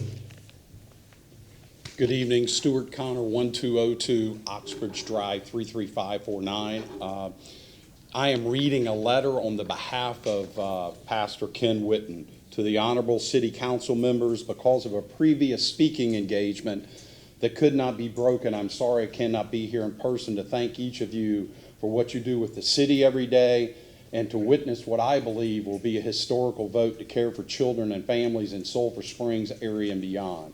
If I may, let me give a little context to this vision. In 2012, I had a personal meeting with Mayor Bob Buckhorn and asked him this question: if you could release an army of volunteers to go anywhere in this city to help reduce crime, stop human trafficking, assist public schools with mentors, model families, and be a catalyst for change economically, educationally, medically, and spiritually, where would you send that army? Without stammer, stutter of equivocation, he responded with 2 words: Sulphur Springs. Then we brought this site to your staff, the zoning staff, planning commission staff, and planning commission board. All agreed that we met and reviewed the criteria and regulations approved by you. In 2013, I created a nonprofit organization called Hope Street. For the 6 years, we've done exactly what we promised Mayor to do. We've seen crime reduced by 46% and assisted hundreds of families in the inner city. Last year, we partnered with one of the greatest organizations in the country, One More Child, who has been serving children and families in Lakeland and Tampa since 1904. I know you have a record of all the testimonies and life change stories we've accomplished in the past 6 years. In the past 8 months, we've done everything that you've asked us to do, from redesigning the campus to environmental studies to studying traffic flow, as well as working closely with city officials and neighbors. It has always been our heart to be the best partner to work together to penetrate darkness of hunger, literacy, violence, and to have yielded broken homes and broken hearts in the many community. My ask tonight is your support for this referendum with a vote to say, let's partner with the city with One More Child, Hope Street, and send a message to our children and families that hope is on the way because help has come our way. City council members, our children are not our future, but our today. We may not have been there for them yesterday, but we can be for them today and their tomorrow. Your affirmative vote tonight tells them we are aware and we care. Thank you for your consideration. Pastor Ken Witten, Idlewild Church and Hope Street founder. So to wrap up, Mr. Chairman and council members, this is a great group with a great mission, with a great location, and we hope to have your support. Thank you. Thank you, sir. Any questions for the applicant? Yes, sir. Councilman Booth. I have a few questions. Councilman Citro. I don't know if council is familiar with that area, but I know it like the back of my hand. And a portion of that community to the north does have some challenges. But the portion to the east, which I know it as Woodland Terrace, River Grove, they don't have as many challenges as maybe the northern portion of Sulphur Springs. And I look in the audience, I don't see too many people from that particular community here tonight. I see people in the audience in support, but I don't see anybody from that particular community that's here when I look into the audience, because I know a lot of people in that area, and most of them know me. But I know that area. I guess my concerns, that's always been an industrial area down Rowlett Park Drive. Strongly industrial area. From Chemco, from the car wash, from the bricks, the welders. There are a lot of heavy commercial things over, and I've just got some concerns about the chemical plants and stuff over. And I don't know if if the studies have been done. I haven't been on that last council, so I don't know. But I've got some concerns in reference to that area, which is to me heavy industrial, and to change that to residential. I've got to really look at that. I just have some deep concerns knowing I've got a Tico plant across the street. There's another industrial building on the corner of Rowlett and Sly. And to talk about putting children on that strip of roadway on Rowlett and having a small portion of residential, I'm just trying to figure how that use is going to come into play. And I love the church. Most of my council members know I do a lot with our young people. I have several organizations in the community, so I understand dealing with homelessness, dealing with single-family mothers, but I've just got some concerns at this time. Councilman Citro. Can I just make a comment? Oh, and if you want to answer, respond, I have no problem. And Mr. Pressman, if. No, but you got it after, you got the rebuttal. Oh, you know what, you're right. We'll hold off on rebuttal. Yes, sir. I'm sorry, Mr. I'm a little confused in regard to, we're hearing details. And details not usually associated with just a plan amendment. I'm wondering, I recall in the past, sometimes we would have the presentation for the plan amendment and the rezoning, and then at least it'd be sort of comprehensive, and then we'd vote. I can't remember exactly how we used to do it, but I'm a little bit verklempt, as they say. Kate Wells with the Office of the City Attorney. I know council has handled these types of hearings differently depending on council's desire. I think the concern initially with opening both items 12 and 13 at the same time and having a comprehensive presentation is the comprehensive plan amendment portion of the hearing is a legislative decision, and the standard of review is different, the discussion is different, and the basis for your decision is different than when you're looking at a PD site plan, which is a quasi-judicial decision. And oftentimes, when I've been in hearings where both items were open together, it seemed, and I'm not saying it's this jurisdiction, I'm new to the city again, I've been working in other jurisdictions, but I found at times that commissioners were making a decision on a comp plan amendment, but taking into consideration the very site-specific issues in the PD site plan. That decision really is council's pleasure. If you'd like to have both discussed at the same time, I would ask that when you make a decision that you very clearly separate out the motions and recognize that one is a legislative decision and what the standard of review is for that, and then the other being a quasi-judicial decision and the standard of review for a PD site plan. Well, and I think we're on the same plane because I'm hearing the kind of detail associated with the rezoning. And so if we're going to be hearing it, we might as well recognize that and just deal with it. And I think that's I mean, why if we we want to were- keep it separate, then we should just be in a vague generality of a plan amendment, but we're not. Well, we were cautioning Mr. Pressman to keep his presentation limited to the comprehensive plan portion of this item. Well, I'm not blaming Todd or Mr. Pressman at all, but it just seems like that's where we've headed, that's where we are now. So between you and Mr. Shelby, we need to figure out the best place to go. And Ms. Wells, for the purposes of the clerk, could you just put your name on the record? I thought I did, I sorry. apologize. Kate That's Wells, okay. Office of the City Attorney. Thank you.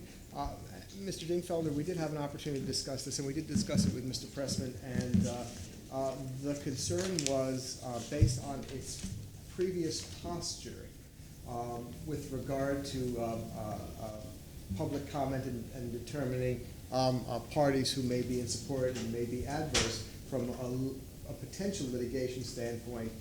When you have these two heard together, and if counsel is not exceptionally cautious, then it could create issues in the record. If it's counsel's pleasure to do that, it's certainly its prerogative. Best practices would be in an ideal situation, and I understand they do overlap and sometimes it does make a difference, but when it comes to rendering your decision, it has to be predicated on the exact criteria under which you determine each separate matter. So it's counsel's pleasure as to how you wish to proceed. You may wish to, it may be more expeditious for the purposes of public comment. And that's another issue. When public comment is taken, to which criteria are they making reference to? Which criteria would then apply? So it's counsel's choice in this case, how it wishes to proceed. And if I may, Mr. Shelby, I know we had this discussion before, and there was the concern on the non-quasi-judicial and the quasi-judicial issue. Number one, if we proceed with merging the two, what is the cure for Mr. Pressman in terms of additional time? Number two, may we simply have a public comment for separate items with hoping that the public will comply with being efficient and not repetitive? Your first the answer to your second question is certainly can. You can limit that to the specific item and ask it to not be repetitive. And you can ask then, as a matter of the record, to incorporate the public comment from the first hearing into a part of the second, and then take that into consideration when you make your decision. So that way. And how about the first one? And the first one again, if you could repeat. Yes, sir. You caught it as well. If we decide to merge, if you will, at this time, because we kind of, Councilman Dingfelder's point is well taken, which is it's kind of the obvious that we're ignoring now. We're kind of flirting with the merger. If we go full speed, what is the cure for Mr. Pressman? Does he get additional time to, Presently, right now, he gets additional time for his. That's land what I would use. think. He Yeah, does. I would think that. Absolutely. He does, and with no penalty, frankly. I think given that Mr. Pressman's presentation was cut off at a point when he started talking about the rezoning specific issues, that additional time would be appropriate if council wishes to merge the two hearings. I think that would be an equitable solution. I would defer to him and to council as to how much time that should be. Okay. Pleasure of council with regards. I am perfectly fine. And do we need to take public comment on the merger issue? I would think not. No, not on the convert. That's the pleasure of council. Okay. But we just have to advise the public as to what Yes, sir. direction council is asking. Yes, sir. And perhaps, just out of abundance of caution, maybe we should make sure Mr. Pressman has no problem with the merger notion, just from a procedural perspective, Mr. Shelby. I prefer the merger as long as I have some time to go back and review the zoning plans. Thank you. Mr. Councilman Marina. If I may add something to this, as I view this thing, if number 12 fails, there is no number 13. So what are we arguing about? Can somebody explain it to me? I guess my point, Charlie, was just. No, I understand that. I understand what you're saying. Okay. I just wanted to be able to hear No, I the understand. information. I understand you, and you heard right. There was some variation in both areas, and I understand that. But at the end of the day, when you take a vote, if you say, the train leaves at 11, and you get there at 11:30, it's going to happen to you. You ain't going to get on the train. The same thing. If 12 doesn't pass, 13's got no shot. That's how I view it. Maybe wrong. I'll tell you my view. I mean, I'm personally fine with a merger. I think it's gonna give us the same amount of time that we would have, and it would just make things more merged, I guess, with regards to. My second bite at the apple, and I'm Yes, sir. finished. No, you're fine. And in your case, we've done both of them at the same time. And we said in the offset of the meeting, you have two that are being combined, but you only speak once, and you got 15 minutes and the rebuttal. That's how it was in the past. Now, y'all want to change that and have 12 go first, and you have 15 minutes rebuttal, and you 13 go second, and you have the same thing, then you're just extending the same period of time. The vote's going to be, guess what? More likely, if I know members of human life, it's going to be the same. But that's just my opinion. Anyone else? Yes, sir. Whatever council's pleasure. I'm fine with proceeding with the so-called merger. Is city council, anyone else wish to chime in, so to speak? Okay, at this point. Mr. Chairman. Yes, sir. So what Excuse me, Mr. Chairman, I'm sorry. Not that I want to complicate matters, but Mr. McLeany's approached me with an objection as somebody who represents, I believe, without knowing fully, represents a party or a potential, somebody who is within the noticed area. Okay. Yes, sir. Well, Here's my concern. if you could state your name. Steve McElhaney. I represent Theochem, which is an adjacent property owner. My concern is that if you mix the residential component, which is the land use question, with a larger question, which is the additional portion of the site, you have now complicated the residential issue, which should be standing alone. That should never be commingled with the industrial park property that they plan the warehouse in and those other components. We should be talking about the residential component standing on its own as a land use amendment and whether or not it's warranted, and not whether or not the warehouse and the other outside services seem to be benefiting from that.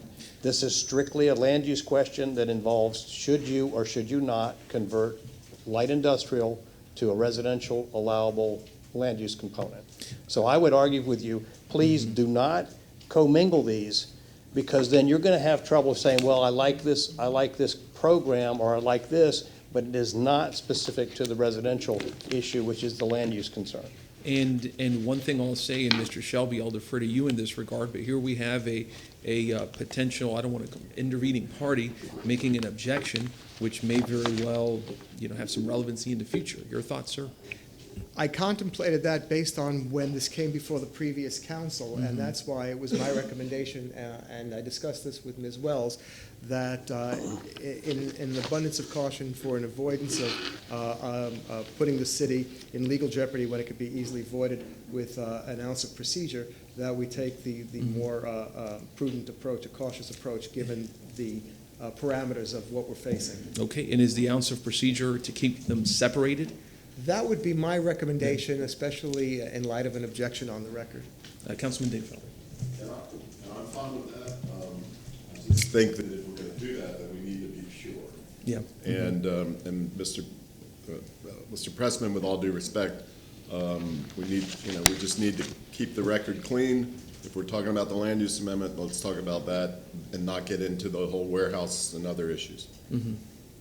And I'll say whenever it comes to public comment, I mean, we always give the public great liberality to say what they will, but we will direct prior to public comment, and if you could, Mr. Shelby, before we proceed with that, the issues that we are considering and the issues that will be relevant so the public knows when they.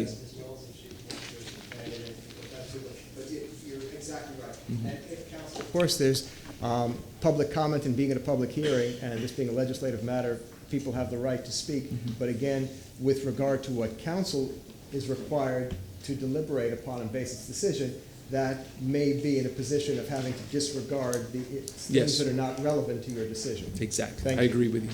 Yes, ma'am.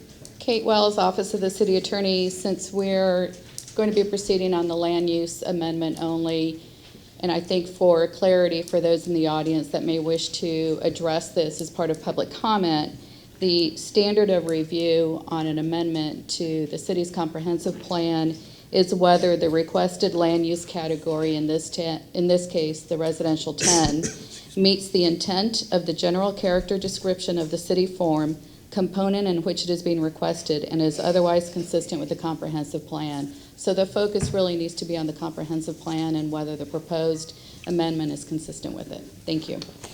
And again, council, because this is not quasi-judicial and it's legislative, the standard is a fairly debatable standard with deference given to the board. It is not relying on the necessity of competent substantial evidence. Thank you, sir. Okay, any further, so that being that, we will go forward with public comment unless if council has any further questions. And Councilman Citro, you've been waiting so patiently. Yes. Go ahead, and sir. In interest of time, if we have public speakers, council, may I ask that they first state their name, whether or not they've been sworn in, give their address, and also if they are a resident of Tampa or not. Am I allowed to ask that? Because 4203 Elm Street could be anywhere in this nation. Will a zip code suffice? Well, you could ask them if where they live in relation to the city. If they don't want to necessarily give their specific address, you can inquire. You could ask them to do so. If they choose not to, they can at least tell you where within the relationship to the property. Certainly Thank you. They can. And with regard, I think we're going to hear from Ms. Fox. Yeah, with regard to the request that they confirm that it's sworn testimony, that's not required for a legislative decision. That is limited to quasi-judicial decisions. That is correct. Thank you very much. May I ask one more question of Mr. Pressman? Sorry to bring you all the way back up here. Yes, sir. In this general area of industrial area, with the section that you're asking for, how much of a loss in industrial property is going to be ratio in this general industrial area? Do you have any idea offhand? On this property. Yes, sir.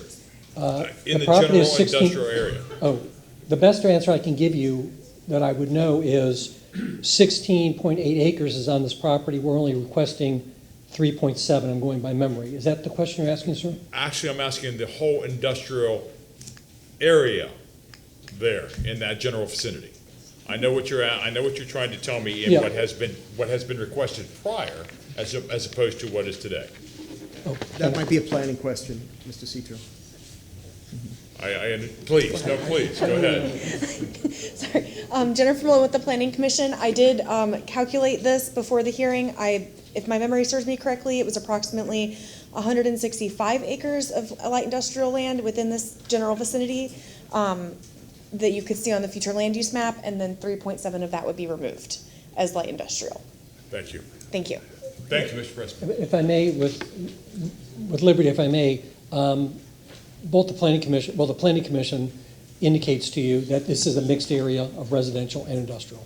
Thank you. Thank you, sir. Anything further from council before we hear from the public? Thank you, Mr. Chair. Oh, yes, sir.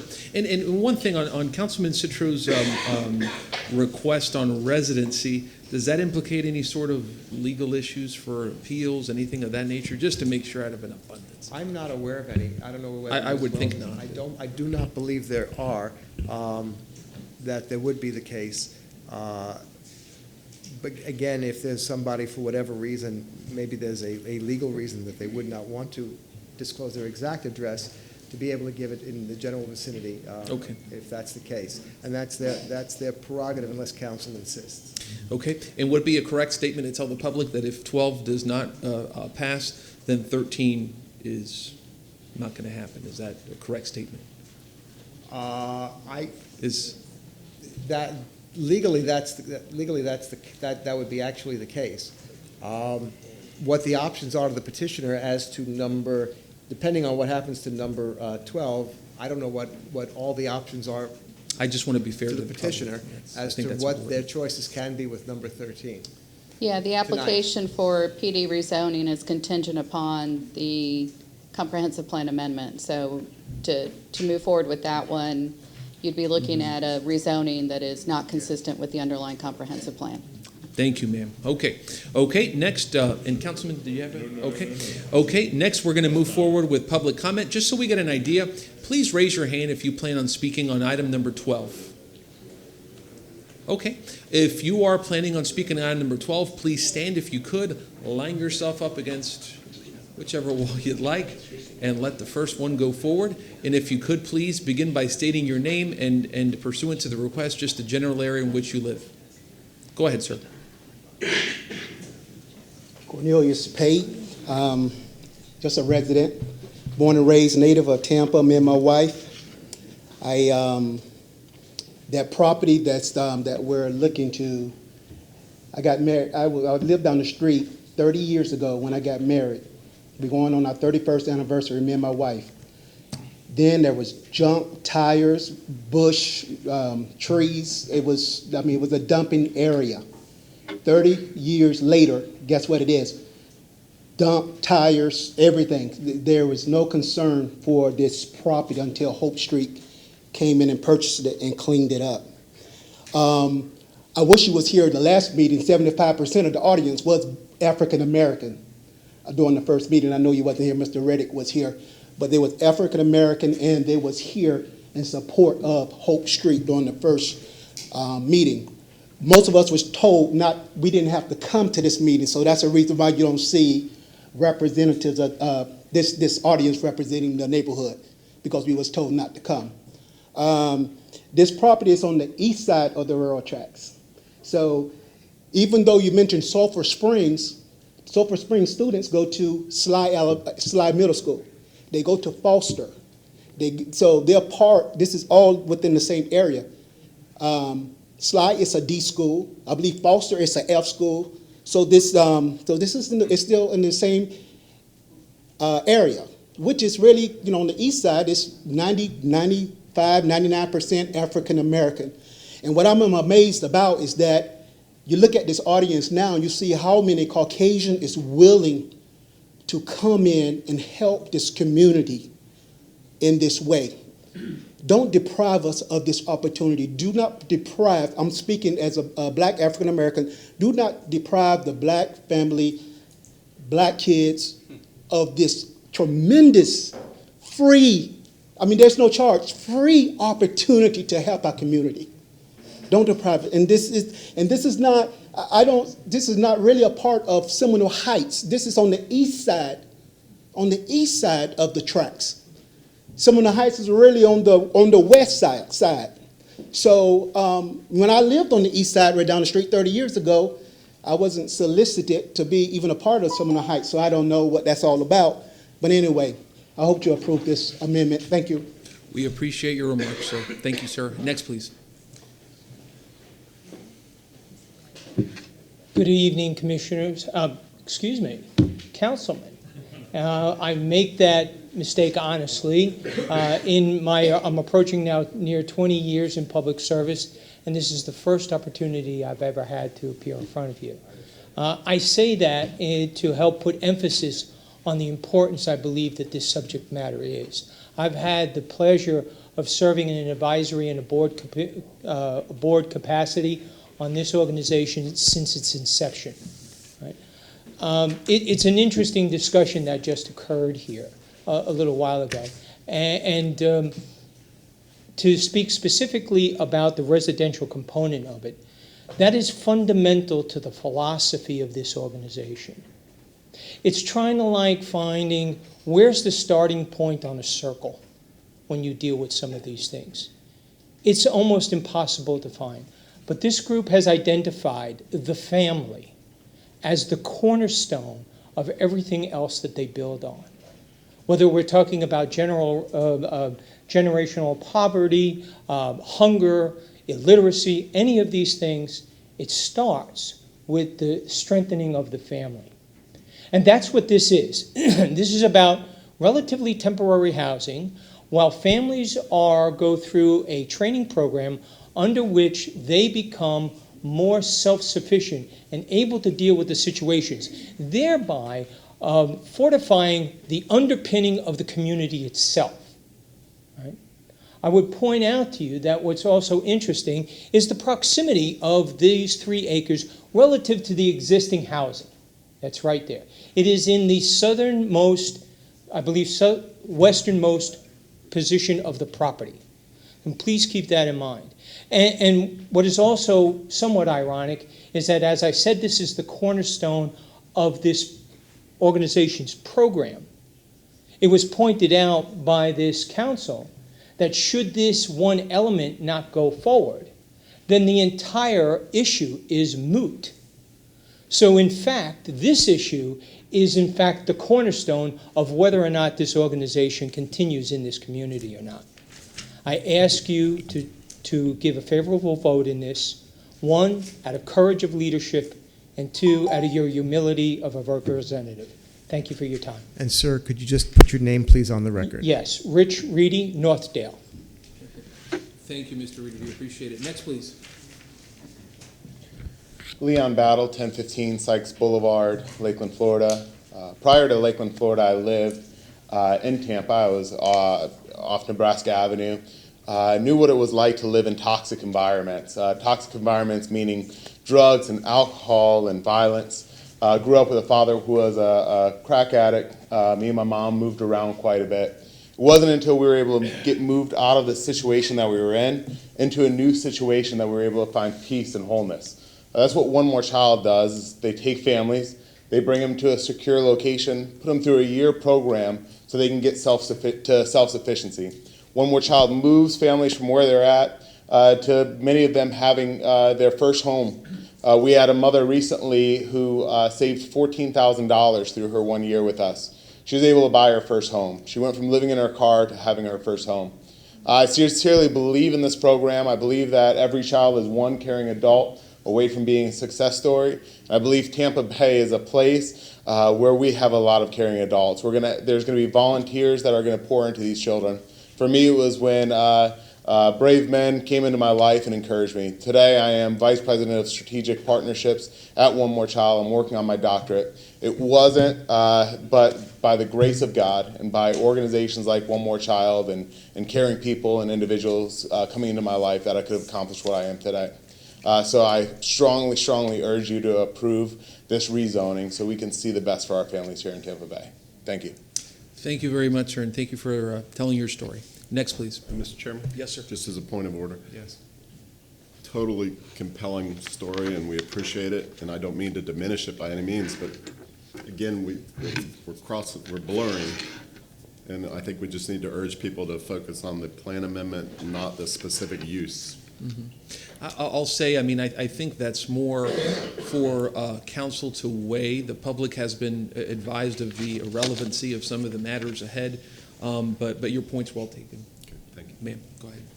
Susan Long, 921 East Broad Street, Tampa, city limits, eastern side of Seminole Heights, and I have been sworn.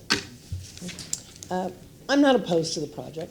I think it sounds like a wonderful idea, and we do need something like that. I have one concern. My concern is, although they have set up a 50-foot buffer from their residential to the industrial, there's nothing to stop the kids from playing in that area, running around. If I moved into one of those residential places and my kid got sick, now bear in mind, I've been a single mother for years. My kids are now grown, so I don't know if I qualify under that statement anymore, but I raised them pretty much by myself. If I moved in there with my children and one of my kids came home and I couldn't figure out what was wrong with them, and I took them to my pediatrician, and the pediatrician said, "What have you been doing with this child? His lungs are full of crud from blah, blah, blah," listing these industrial businesses that surround this place practically, I would go home and sue the industry that caused that damage. And yet the problem wasn't that the industry moved into the residential area. The problem is the residential moved into the industry. And the residential place, those people will be free, they'll be perfectly fine, and me and other people who have that same problem are going to drive those small businesses out of business. Now, in my opinion, if the organization gave a hold harmless to the residents, to the industries, or I don't know, whatever, you guys are legal people, I'm not. But if they gave something so that the industries that were there before could not be sued for what came after, then I would be happy with this. Thank you. Thank you very much. Next, please. Hello, Daryl Starling. Yeah, Daryl Starling. Really? You look good too. Thank you. So I'll be quick. It's nice to see you, Coach O. So I'll be quick. Like I said, I'm from Tampa. I grew up in West Tampa. I spent a lot of time in Sulphur Springs. For those who don't know Sulphur Springs, we call it the Springs. You know, it's known as the Springs, and you guys can see through the statistics that, you know, the area needs help. I understand the argument behind, you know, rezoning and things of that nature, but, you know, for someone who spent a lot of time in Sulphur Springs, and I know that community, I still have family members in that community. I have friends who died in that community through some of the statistics that you guys will look at. Please don't hesitate, please, to rezone and have One More Child come in there. Me, I'm an individual who a lot of people gave up on. Okay, I'm an executive director over 3 programs that One More Child will be bringing to Sulphur Springs. So I was, unfortunately, through some bad decisions that I made, I had to be in a DJJ program similar to the one that Keith Babb oversees. Okay, my mom, she took advantage of our family, one of the family support programs, similar to the family support programs that I oversee in Lakeland. She needed clothes for us. She needed food for us. She needed help with her education, which, you know, through the grace of God, she was able to get her AA, but it was through an organization, a church organization, that helped her. And another program that I oversee in Lakeland is a youth after school program called KERM. I took advantage of a program like that in Tampa. So, you know, I understand, you know, the rezoning and all that stuff, you know, it can pose an issue, just like the last speaker said, you know, and I respect her concerns about, you know, youth playing out in the community and things of that nature and getting, you know, poisoned or what have you. But that's not what, you know, we're striving to do. That area has been vetted. I believe in this company. I love this company because it's a 180-degree, 360-degree circle for me to come back into the community and pour services, pour resources in the community. And if you're not from the community, you haven't spent time in the community, you really need to know the makeup of the community and the desire that the community has for programs like One More Child. So that's all I have to say. Thank you, sir. And we just saw again the community involvement that Councilman Goods has had. That's funny. I have Go ahead, sir. I need a speaker waiver form. Waiver form. From here. Who, Let me grab pardon it. me, excuse me?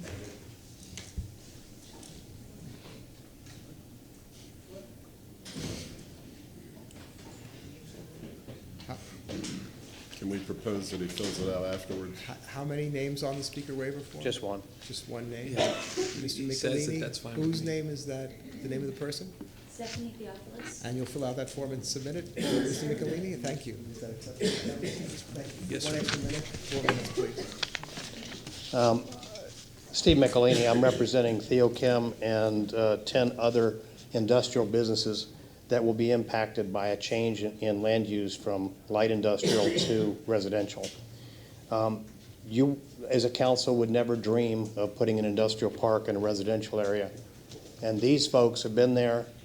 They need to be protected. Theochem alone has over a $3.5 million investment in their building and in their equipment and in their operations. You're putting that in jeopardy. They have approximately 6 acres of land immediately to the north side, and this property doesn't abut the golf course. I'm sorry. Theochem is right here.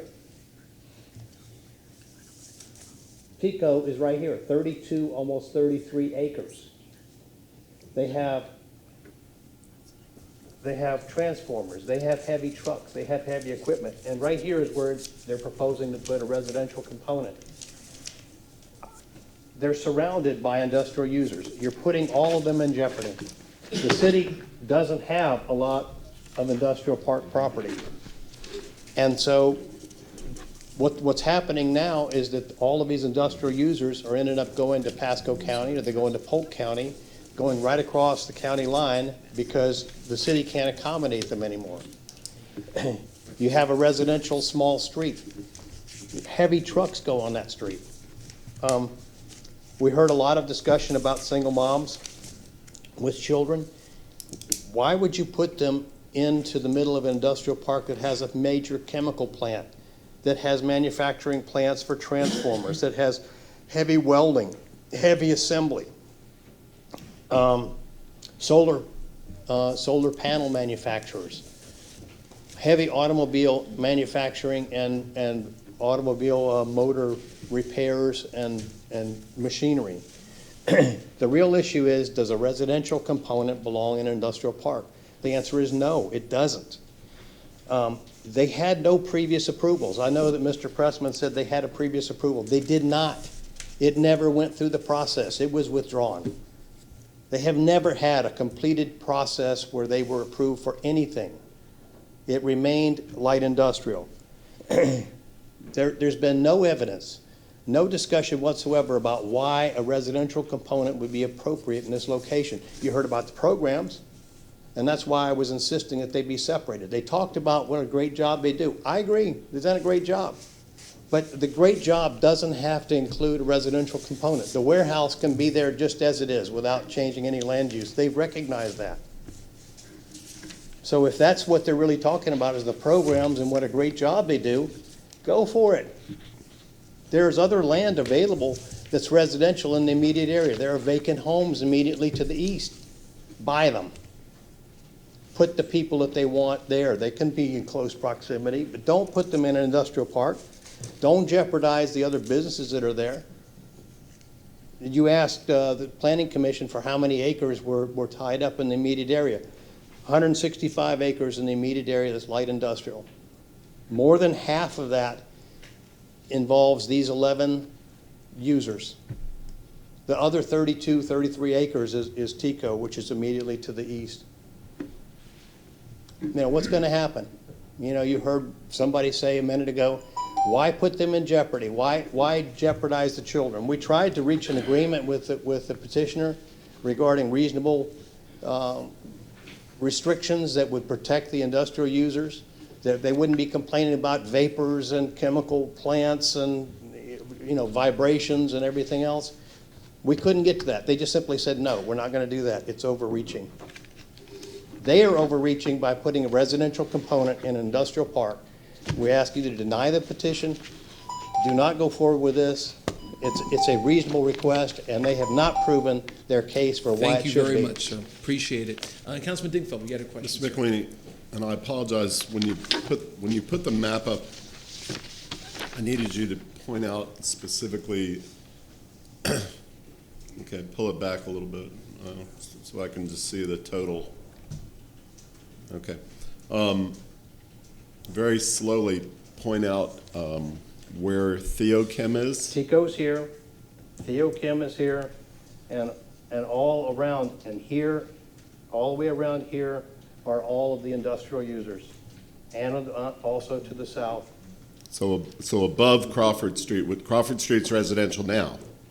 On the east side. Okay, right there where it says East Crawford Street. Right. It looks like that's already single-family residential. Yes, that's Okay. the designate. That's correct. This is an old neighborhood. No, I understand. I'm just trying to get a sense of who's around. Right. So directly above this 3-acre parcel, and I'm looking actually at this map. I don't know if you have this one. But it shows the aerial and the trees and that sort of thing. But directly above this 3-acre parcel, it appears that there's trees and buffer before you get to some cleared area that I assume is part of your client's stuff? I understand. They're part of this rezoning, and I don't want to get into the rezoning discussion. I don't either. But yes, this is wooded, but this is the residential component, and this is the access road for all of these other businesses. All right, I'll ask staff when we get to that point. Okay, thank you, Mr. Anyone else? And Mr. McElhaney, I wanted to ask you, you were talking about proposed protections that you were trying to go with the petitioner on. Could you specify what those were? Well, I think the problem is that you can't put them on a site plan, and you can't condition a land use amendment to them. So it had to been a private recordable document. Mm-hmm. And I mean, the city attorneys can tell you that we can't, there was no way of getting to that point through a city process. But just for our information, I mean, what were some of the proposals that were? We were ultimately asking for rejected? protection from future complaints regarding odors, vibrations, late-night operations. I mean, some of these facilities are 24/7. And you're putting a residential component, the next thing I know, I've got code enforcement complaints about it's noisy. You know, there's flashing welders, there's doing all kinds of stuff. We didn't want it. You're introducing where no one wins. You're putting people in harm's way unnecessarily. And we wanted some relief, you know, and it's not a guarantee that they wouldn't be sued at some future time, but, you know, kids wander off. They don't stay in one area. They play. They go off in areas, and so. So let me ask you, I mean, were you looking for some sort of a legal release of liability in the case of some tragedy in the future, or? Stephanie Theophilus is an attorney. She drafted an agreement. Okay, so it was. Which they categorically rejected. Okay, thank you, sir. Anything else? Okay, thank you very much, sir. Okay, next we move forward to rebuttal. And Mr. Pressman, I would ask, I mean, and obviously you are, but just to, you know, steer close to the central idea of why this change should be done. I mean, we all stipulate that your clients are wonderful people, and I wholeheartedly mean that. I know a lot of good folks over at Idlewild, and Pastor Witten is a good man, et cetera, but just to specify that. Mr. Chair? Yes, sir. Just as a procedurally, before he goes to rebuttal, can I ask my question to staff, and then that way he can rebut Certainly. afterwards? Go ahead. I'm sorry, Todd. Can you put up this aerial that shows existing land use?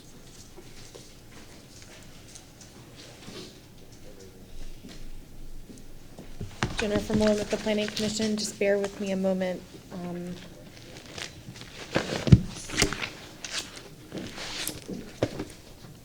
I did not bring my aerial for this amended request, but I can show you the aerial for the previous request. Does it show the red outline, the 3-acre red outline? It shows the outline for the 16.85 acres, because I Here, did why not. don't you take this one? Sure. Marnie?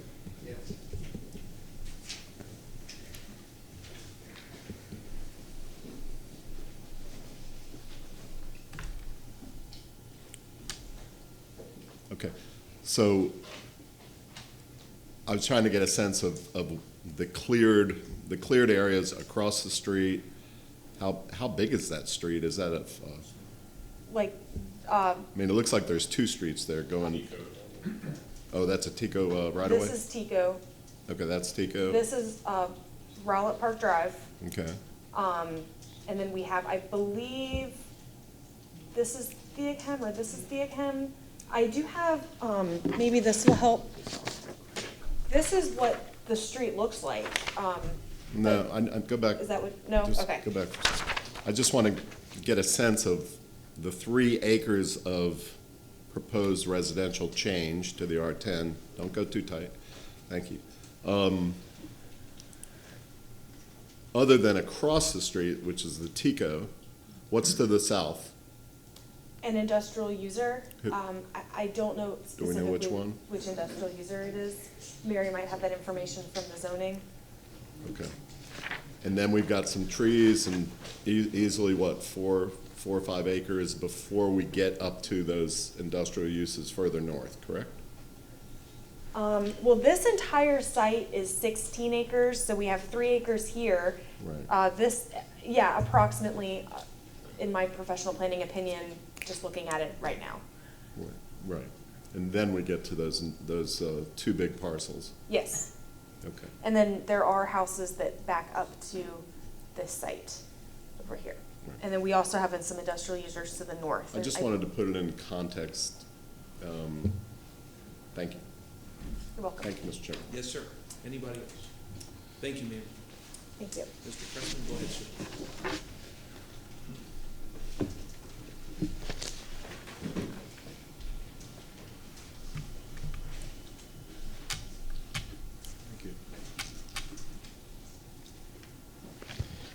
Mr. Chairman, council members, Todd Pressman, on the record again. There's been plenty of evidence presented to you from the experts at the city and the planning commission who have listed many, many comp plan policies and support. And they tell you that it does meet the intent that's required for you to find today. But to get to the heart of the matter of your questions, residential already exists closer to Mr. Michelini's client than what we're proposing. So to show you the difference, this is the existing residential here, which is a very nice community. 30, 35 homes or so. I haven't counted them, but it's a nice little community. What Hope Street is proposing is the area right here for the land use amendment. Existing residential is 1,100 feet, as I had it by Google, more or less. What Hope Street is proposing is 1,300 feet, so that's further away, but even more so, Mr. Chairman and council members. If you look a little bit further out, to the north is a public golf course. Public is moving across that all day long. That's abutting, I had the name as Ledra, that's the same person, same entity. Over here, 1,400 feet, you have another residential over here. It's sort of like kids playing baseball in a neighborhood, and they hit a ball hard, it goes through a window. But when the next child comes up and hits a ball in the same window, you can't break it again. So they have the test of time. You have the test of time. The residential is existing. There has been no problem. There's been no lawsuits. There's been no impacts in that respect for Mr. Michelini's concerns, who is a friend of mine. We did get a hold harmless, but before that, we gave them every single request made. PD plan, move the residential to the south. And that's one other critical aspect is when you look at the land use plan or the land use proposal before you, these residential uses will not be abutting that property. They will be abutting their own uses. So let me get the correct mapping here. So this is Mr. Michelini's client here.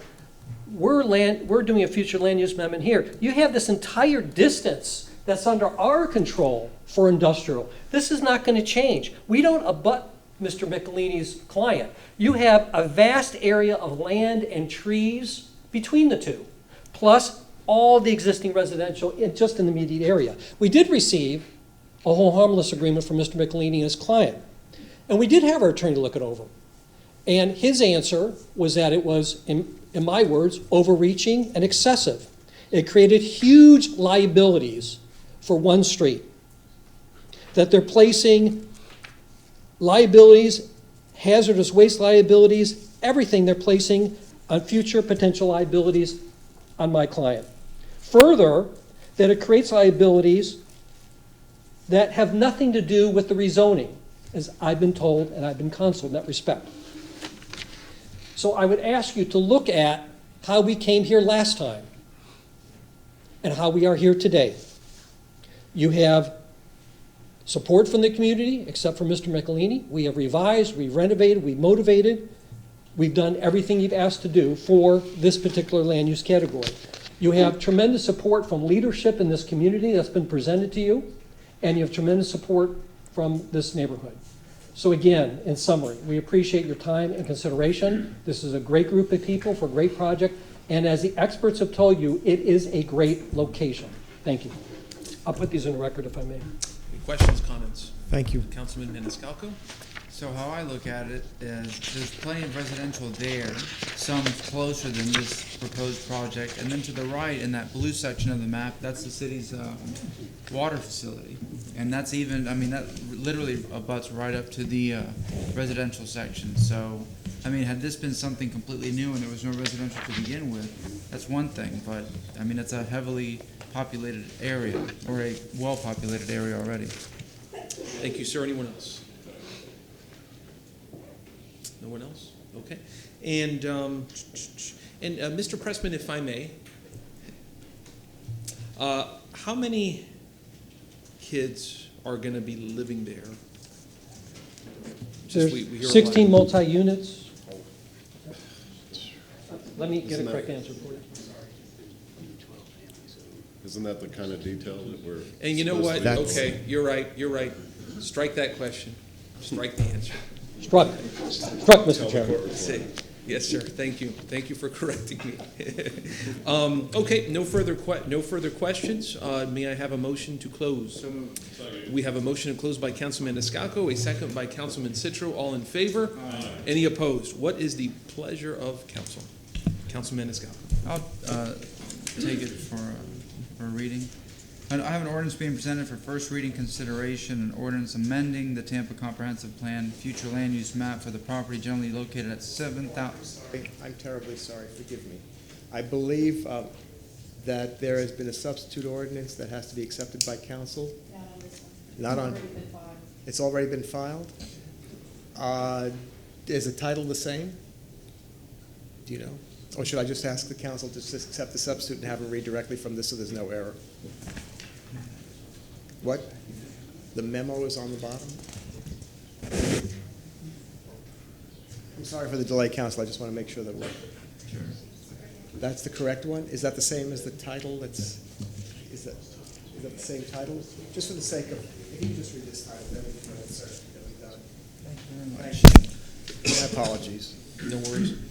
All right, so reading from the substitute. beginning. The substitute here, an ordinance amending the Tampa Comprehensive Plan future land use map for the property generally located at 7001 Rowlett Park Drive from light industrial LI to residential 10 R10, providing for repeal of all ordinances in conflict, providing for severability, providing an effective date.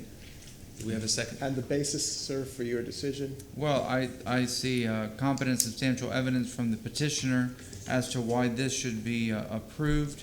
As I mentioned in comments just a few minutes ago, residential is already there, some even closer than this proposed change, as well as the city of Tampa's water facility right there. We see that historically there have not been issues, or none that I know of off the top of my head, regarding the industrial right next to the residential and whatnot. So, Councilman Dingfelder, comment, sir. Mr. Maniscalco made an excellent motion. I'll just add to it the fact that I think it's extremely important, as I think Mr. Hay mentioned earlier in the evening, that we protect our industrial areas because they're becoming fewer and farther between. However, with that said, I think in this particular case, as Mr. Maniscalco pointed out, that this 3 acres actually has buffering around it. To the north, they're buffered by their own property. There's a road between them and the neighbors to the west. To the east, there's already existing single-family residential. And I'm still not sure what's to the south. But anyway, but the bottom line is the properties that Ms.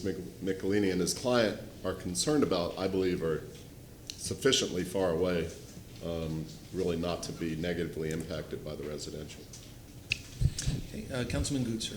And we're only asking for the 3.8 acres to be zoned, correct? To be planned. To be planned. Correct. Planning Commission, is that correct? 3.8 only? 3.7 acres? 3.7 only. Okay, anyone else? And do we have a second on that? I'll say.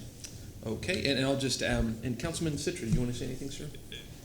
No, Mr. Chair. Okay, and I'll just say, I agree with Councilman Maniscalco's motion. I think that, in including his rationale, I think this is a very narrowly tailored section there with sufficient buffering and whatnot, given the precedent that we already have for some residential involvement there. I don't see this as an issue. And that's irrespective of anything I may think substantively of the development, et cetera, et cetera.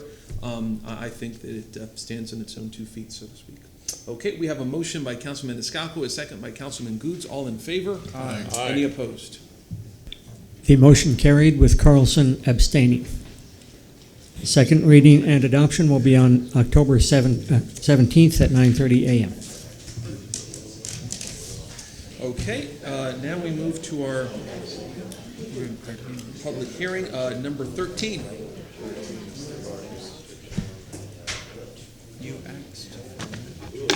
Mary Samaniego, Planning, Design, and Development Coordination. Item number 13 is REZ 18113. It's a rezoning request from Industrial General to Plan Development for Business Professional Office warehouse and wholesale trade, and semi-detached, single-family residential. Jennifer Malone with your Planning Commission staff. I won't belabor my intro since you will all be familiar with the site. However, this plan development is the entire site, so it's approximately 16.75 acres. This is the surrounding area, primarily industrial uses with the single-family detached that abuts the site. And this future land use map is already outdated since you previously approved to change a small portion of the subject site to residential 10. So after that is adopted, this would have two future land uses, the light industrial and the residential 10. And on that site plan, the applicant has delineated the portion that's residential and then where those residential units will go, since residential is not an allowable use in the light industrial future land use at all. The Planning Commission did have an opportunity to review this as part of our rezoning consistency review. We did find that it was consistent with that underlying future land use, that the use that the applicant is requesting is consistent. We appreciated the internal pedestrian connectivity that the applicant has provided, and that concludes my presentation. I'm available for any questions. Thank you. Any questions? Thank you, ma'am. Mary Samaniego, Planning Design and Development Coordination. Again, this is a plan development that they're requesting. Here is the proposed site plan. Just for the record, originally this was a Euclidean rezoning request. They were going to attempt to rezone the entire property to commercial intensive, but out of the city council hearings on the 31st of January and March 14th, they reconsidered, amended this application to a plan development. The overall property is 16.84 acres. They are proposing a 25,635 square foot warehouse and distribution building, a 12,000 square foot business professional office, and then 16 total dwelling units in 8 semi-detached single-family structures. The proposed overall setbacks for the perimeter of the property are 70-foot setback to the north, 20 foot to the south, 60 feet to the east, and 30 feet to the west. There are wetlands to the north of the property that have been delineated through the Hillsborough County Environmental Protection Commission, and the site plan indicates compliance with all applicable buffering for that wetland feature. And I know the applicant will go into more detail presentation, but they are proposing 2 vehicular entrances. One will be mostly for the warehousing and truck traffic, then a separate entrance for the business professional office use and the multi-purpose use that will go into the residential area. The entire residential area will be fenced off from the industrial area, so there will be a fence in this area with a pedestrian connection and a gate to access it. The development coordination has some minor site plan modifications between first and second reading if you do adopt this PD, as well as transportation. They have some modifications to some of the waiver language. And natural resources finally all had some minor changes to the tree data. Given the site is currently heavily wooded, I know we've been looking at a lot of aerials, but here's another aerial of the subject property. You can see it has a significant number of trees on the property. The applicant has worked with staff to try to preserve as many trees as possible. However, 17 non-hazardous grand trees are required to be removed. Saying that, there is language, informational comments, and analysis from our Natural Resources Department. They did still find this petition consistent. As far as waivers, there are 3 waivers being requested. One is to reduce 24-foot drive aisle backup distance to 20 foot. That is for some of these individual driveways for the semi-attached units. To reduce the required number of loading berths from 3 berths down to 2, And finally, again, the removal of 17 non-hazardous grand trees. Saying that the overall development review compliance staff of the City of Tampa did find this consistent with applicable City of Tampa land development regulations. Any questions? Thank you. Applicant.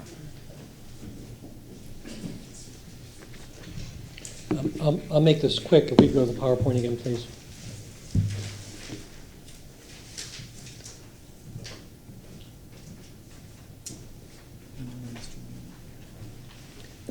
If we could go to, thank you. Todd Pressman, for the record, 200 Second Avenue South in St. Petersburg. Mr. Chairman, board members, council members, this is REZ 18-113. You're aware of the support for the project, its location, the user. I will clarify the record, if I may. In 2016, a vote did come through City Council for higher density residential that was approved by City Council. It then went up to DCA, or Department of Economic Development. It was approved by them, but did not come back to Council. So the vote was made and approved. It did not come back to Council because the deal was pulled. So I do want to clarify that for you.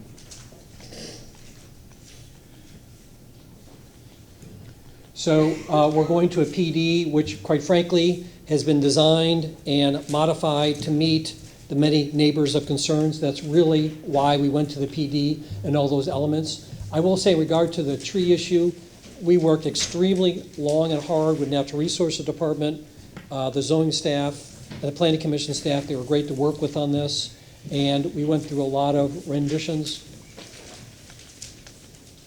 So 16 semi-detached dwellings, warehouse distribution, business professional office, which is laid out in the plan. I do want to mention that the residential area is defined by a security fence all the way across the property. That was one critical aspect for my clients. That is separate and distinct from the rest of the users.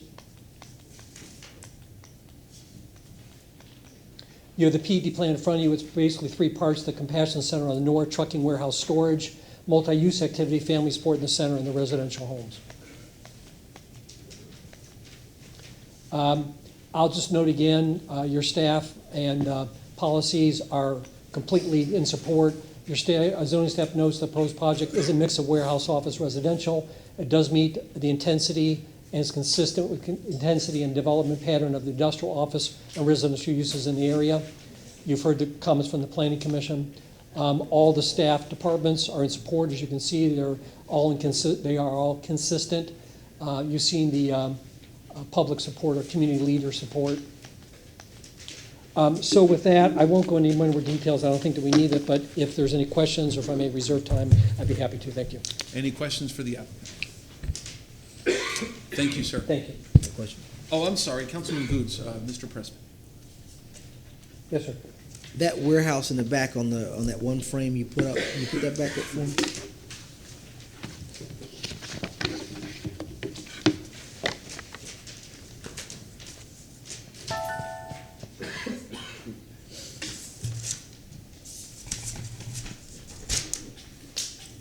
Let me clarify if I may, Councilman. Right there, So that's fine, right there. this is Ronald Park. This is the north. The convention center is on the north. North part, this is to the south.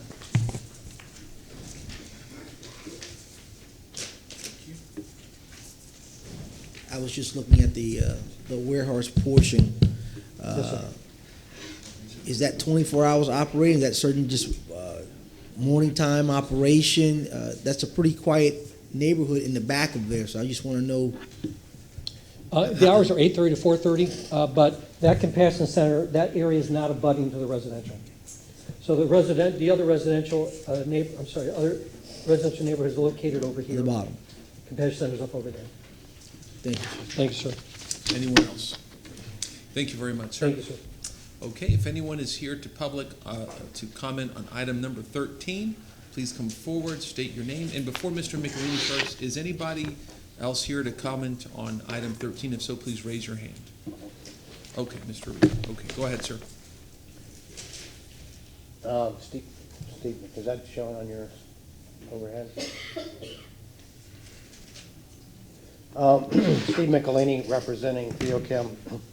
What we would like to have request here is that the retention areas and this green space up here be fenced off and it not be designated for open space or recreational use as an appropriate buffer between the industrial users here and along this side. And I know that kids wander off and they get into other areas. I'm glad that they're fencing off the residential component. Kids get out of there. So I think it's a reasonable request to have a 6-foot fence to delineate that and to keep that safe so the kids aren't wandering around up in here and getting close to the other industrial users. You also, in East Tampa, they've had drownings where kids got into those retention ponds because those fences and those ponds weren't maintained. I think it's a reasonable health, safety, and welfare issue, and I respectfully request the council direct the applicant to make those changes between first and second reading if this goes forward. Thank you. Thank you, sir. Next, please. Council members. I'm sorry, your name, sir? Your name I'm again? sorry, Rich Reedy from Northdale. Just relative to the overall plan now here, this is going to be the base of operation for a lot of the key services that this organization provides. They haven't mentioned it before, but right now in Sulphur Springs Elementary, they serve 100% of the children in that school every weekend. Every weekend, those children go home with a backpack full of food. All right? This facility here is going to be sort of the core of which the intake of food occurs. It is apportioned accordingly and then sent out to distribution points. So it's essential to that happens. Walking over here this morning, this afternoon, I noticed a couple of things. You can't look around downtown without seeing a sky crane. A sky crane. And everything that represents about the future and prosperity of this community. In the spring, sir, there are no sky cranes. There are no gold shovels turning dirt. There are no ribbons being cut right now. This, to let you know, typically you will see this happen often. Large commercial land deals are contingent upon the desirable zoning coming through. That's not the case here. This group went out and purchased the property at nearly $1.5 million. Not conditional, but as a matter of a demonstration of their commitment to that community. They are going to be there for the betterment of the community, and they are going to stay. Gentlemen, I ask that you support them and you stay behind them. Thank you for your consideration. And as always, Sole Deo Gloria. Thank you. Thank you very much, sir. Anyone else here to comment on item 13? Yes, sir.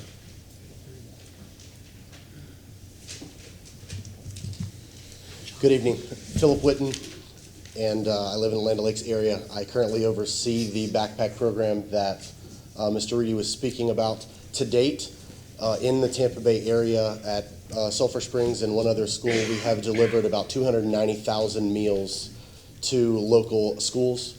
Currently in conversation with 5 other schools to currently deliver about that exact same amount over the next 12 months and have significant potential for increase for hungry children and also other areas to be increased.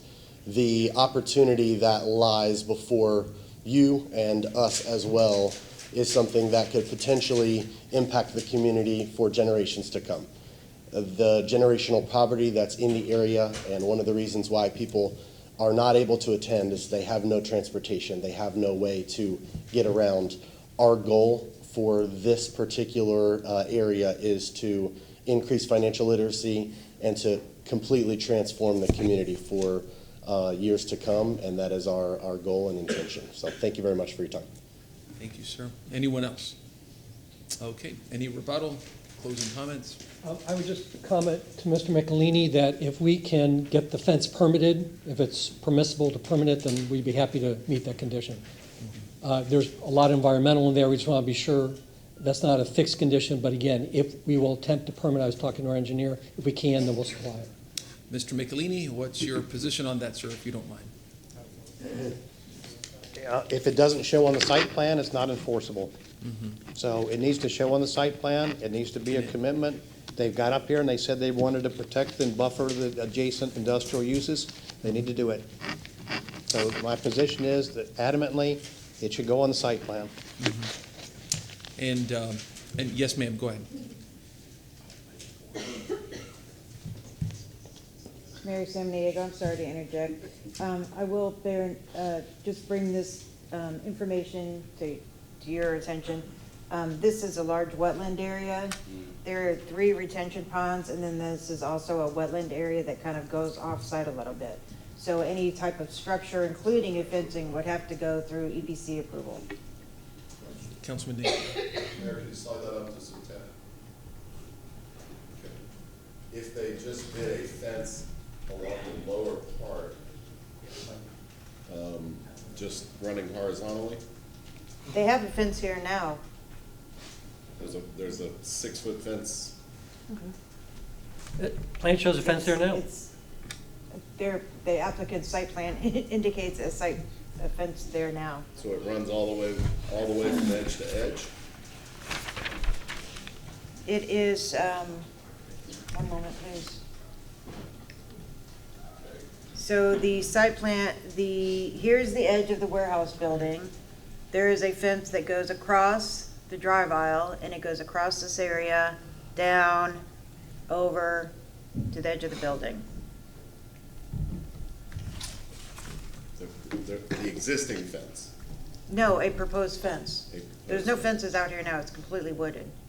So this is where a fence will be. What is the description of that fence at the top? I don't care about the rest of it. Okay. I believe that it is a chain link fence. 6 feet. My engineer, if I may, my engineer is indicating. No, it's your plan. And your name, if you don't mind. Todd Pressman again, it's a 6-foot chain link fence. Okay. And it's gonna go all the way to the railroad track property? My engineer is indicating yes. I mean, that would seem to. Mr. Michelini, rebuttal.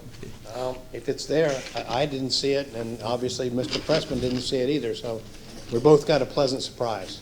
Very pleasant. Good. Thank you. We're happy. Anything further, Mr. Pressman? Thank you, Mr. Chairman. Thank you, sir. Yes, sir. Go ahead, sir. My last question on this one. Do we have anybody from our tree folks here tonight? No, Natural Resources is not here, but I can answer any questions you may have. So I'm seeing some exhaustive work on the hundreds and hundreds of trees that are out there. But I didn't see the ultimate tree table that speaks to, I mean, I heard about how many grand trees we're gonna lose, but I didn't hear about how many grand trees we're gonna save. I think that was how many we're gonna lose. If I may, the staff report does have a comment on that, which is that there are 904 trees in the property, of which 287 protected trees are proposed for removal. But preservation is 67% of the trees in the site. The minimum required for what is site is 50%. So they're above the standard the city calls for. And let me also say that none of this will be done through the state exclusion. It's all done through the city rules and requirements. Natural Resources is accepting the report, and again, we're exhausted with it. Okay, and to answer my question specifically, Mayor, do you know? Yes, it's in the staff report, as he indicated. There are over 900 trees, 287 are proposed for removal, and 36 of the 53 will remain on site. Does it say the grand trees? Because it said, he indicated 17 grand trees are being lost. I was just wondering. Right, there are 53 grand trees on site, 36 will remain, 17 will be removed. Perfect. Okay, thank you. Any further questions?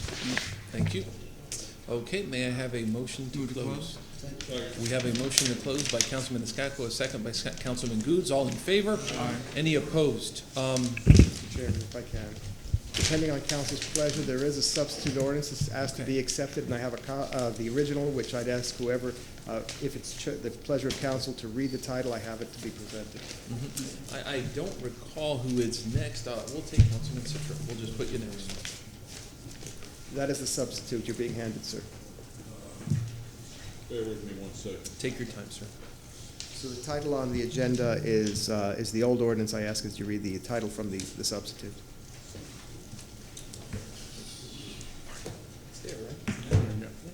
Okay, thank you very much, Mr. Chair. Thank you, council.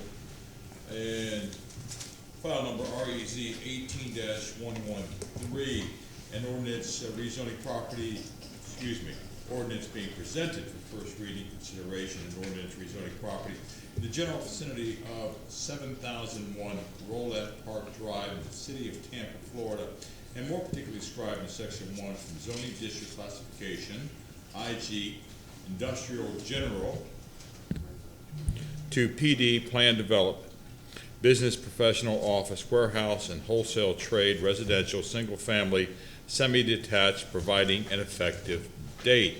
Because this is consistent with the City of Tampa land development code, it is also consistent with all departments. There are no waivers, and it is consistent with the comprehensive plan. Thank you. Do we have a second? We have a motion by Councilman Citro, a second by Councilman Goods. All in favor? Aye. Any opposed?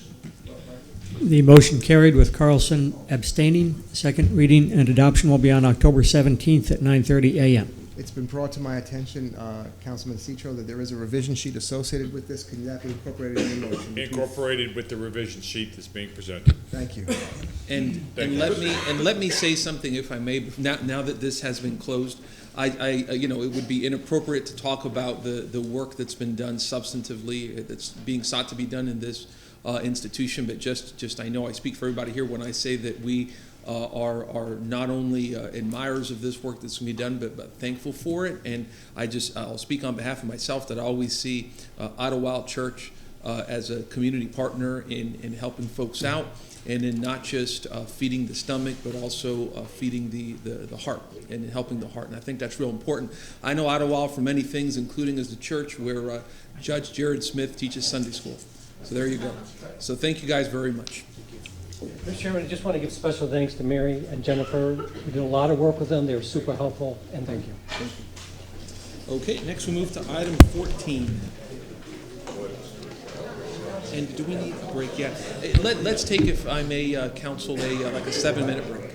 No, let's make it 8. We are taking a break. Thank you. Oh, yeah.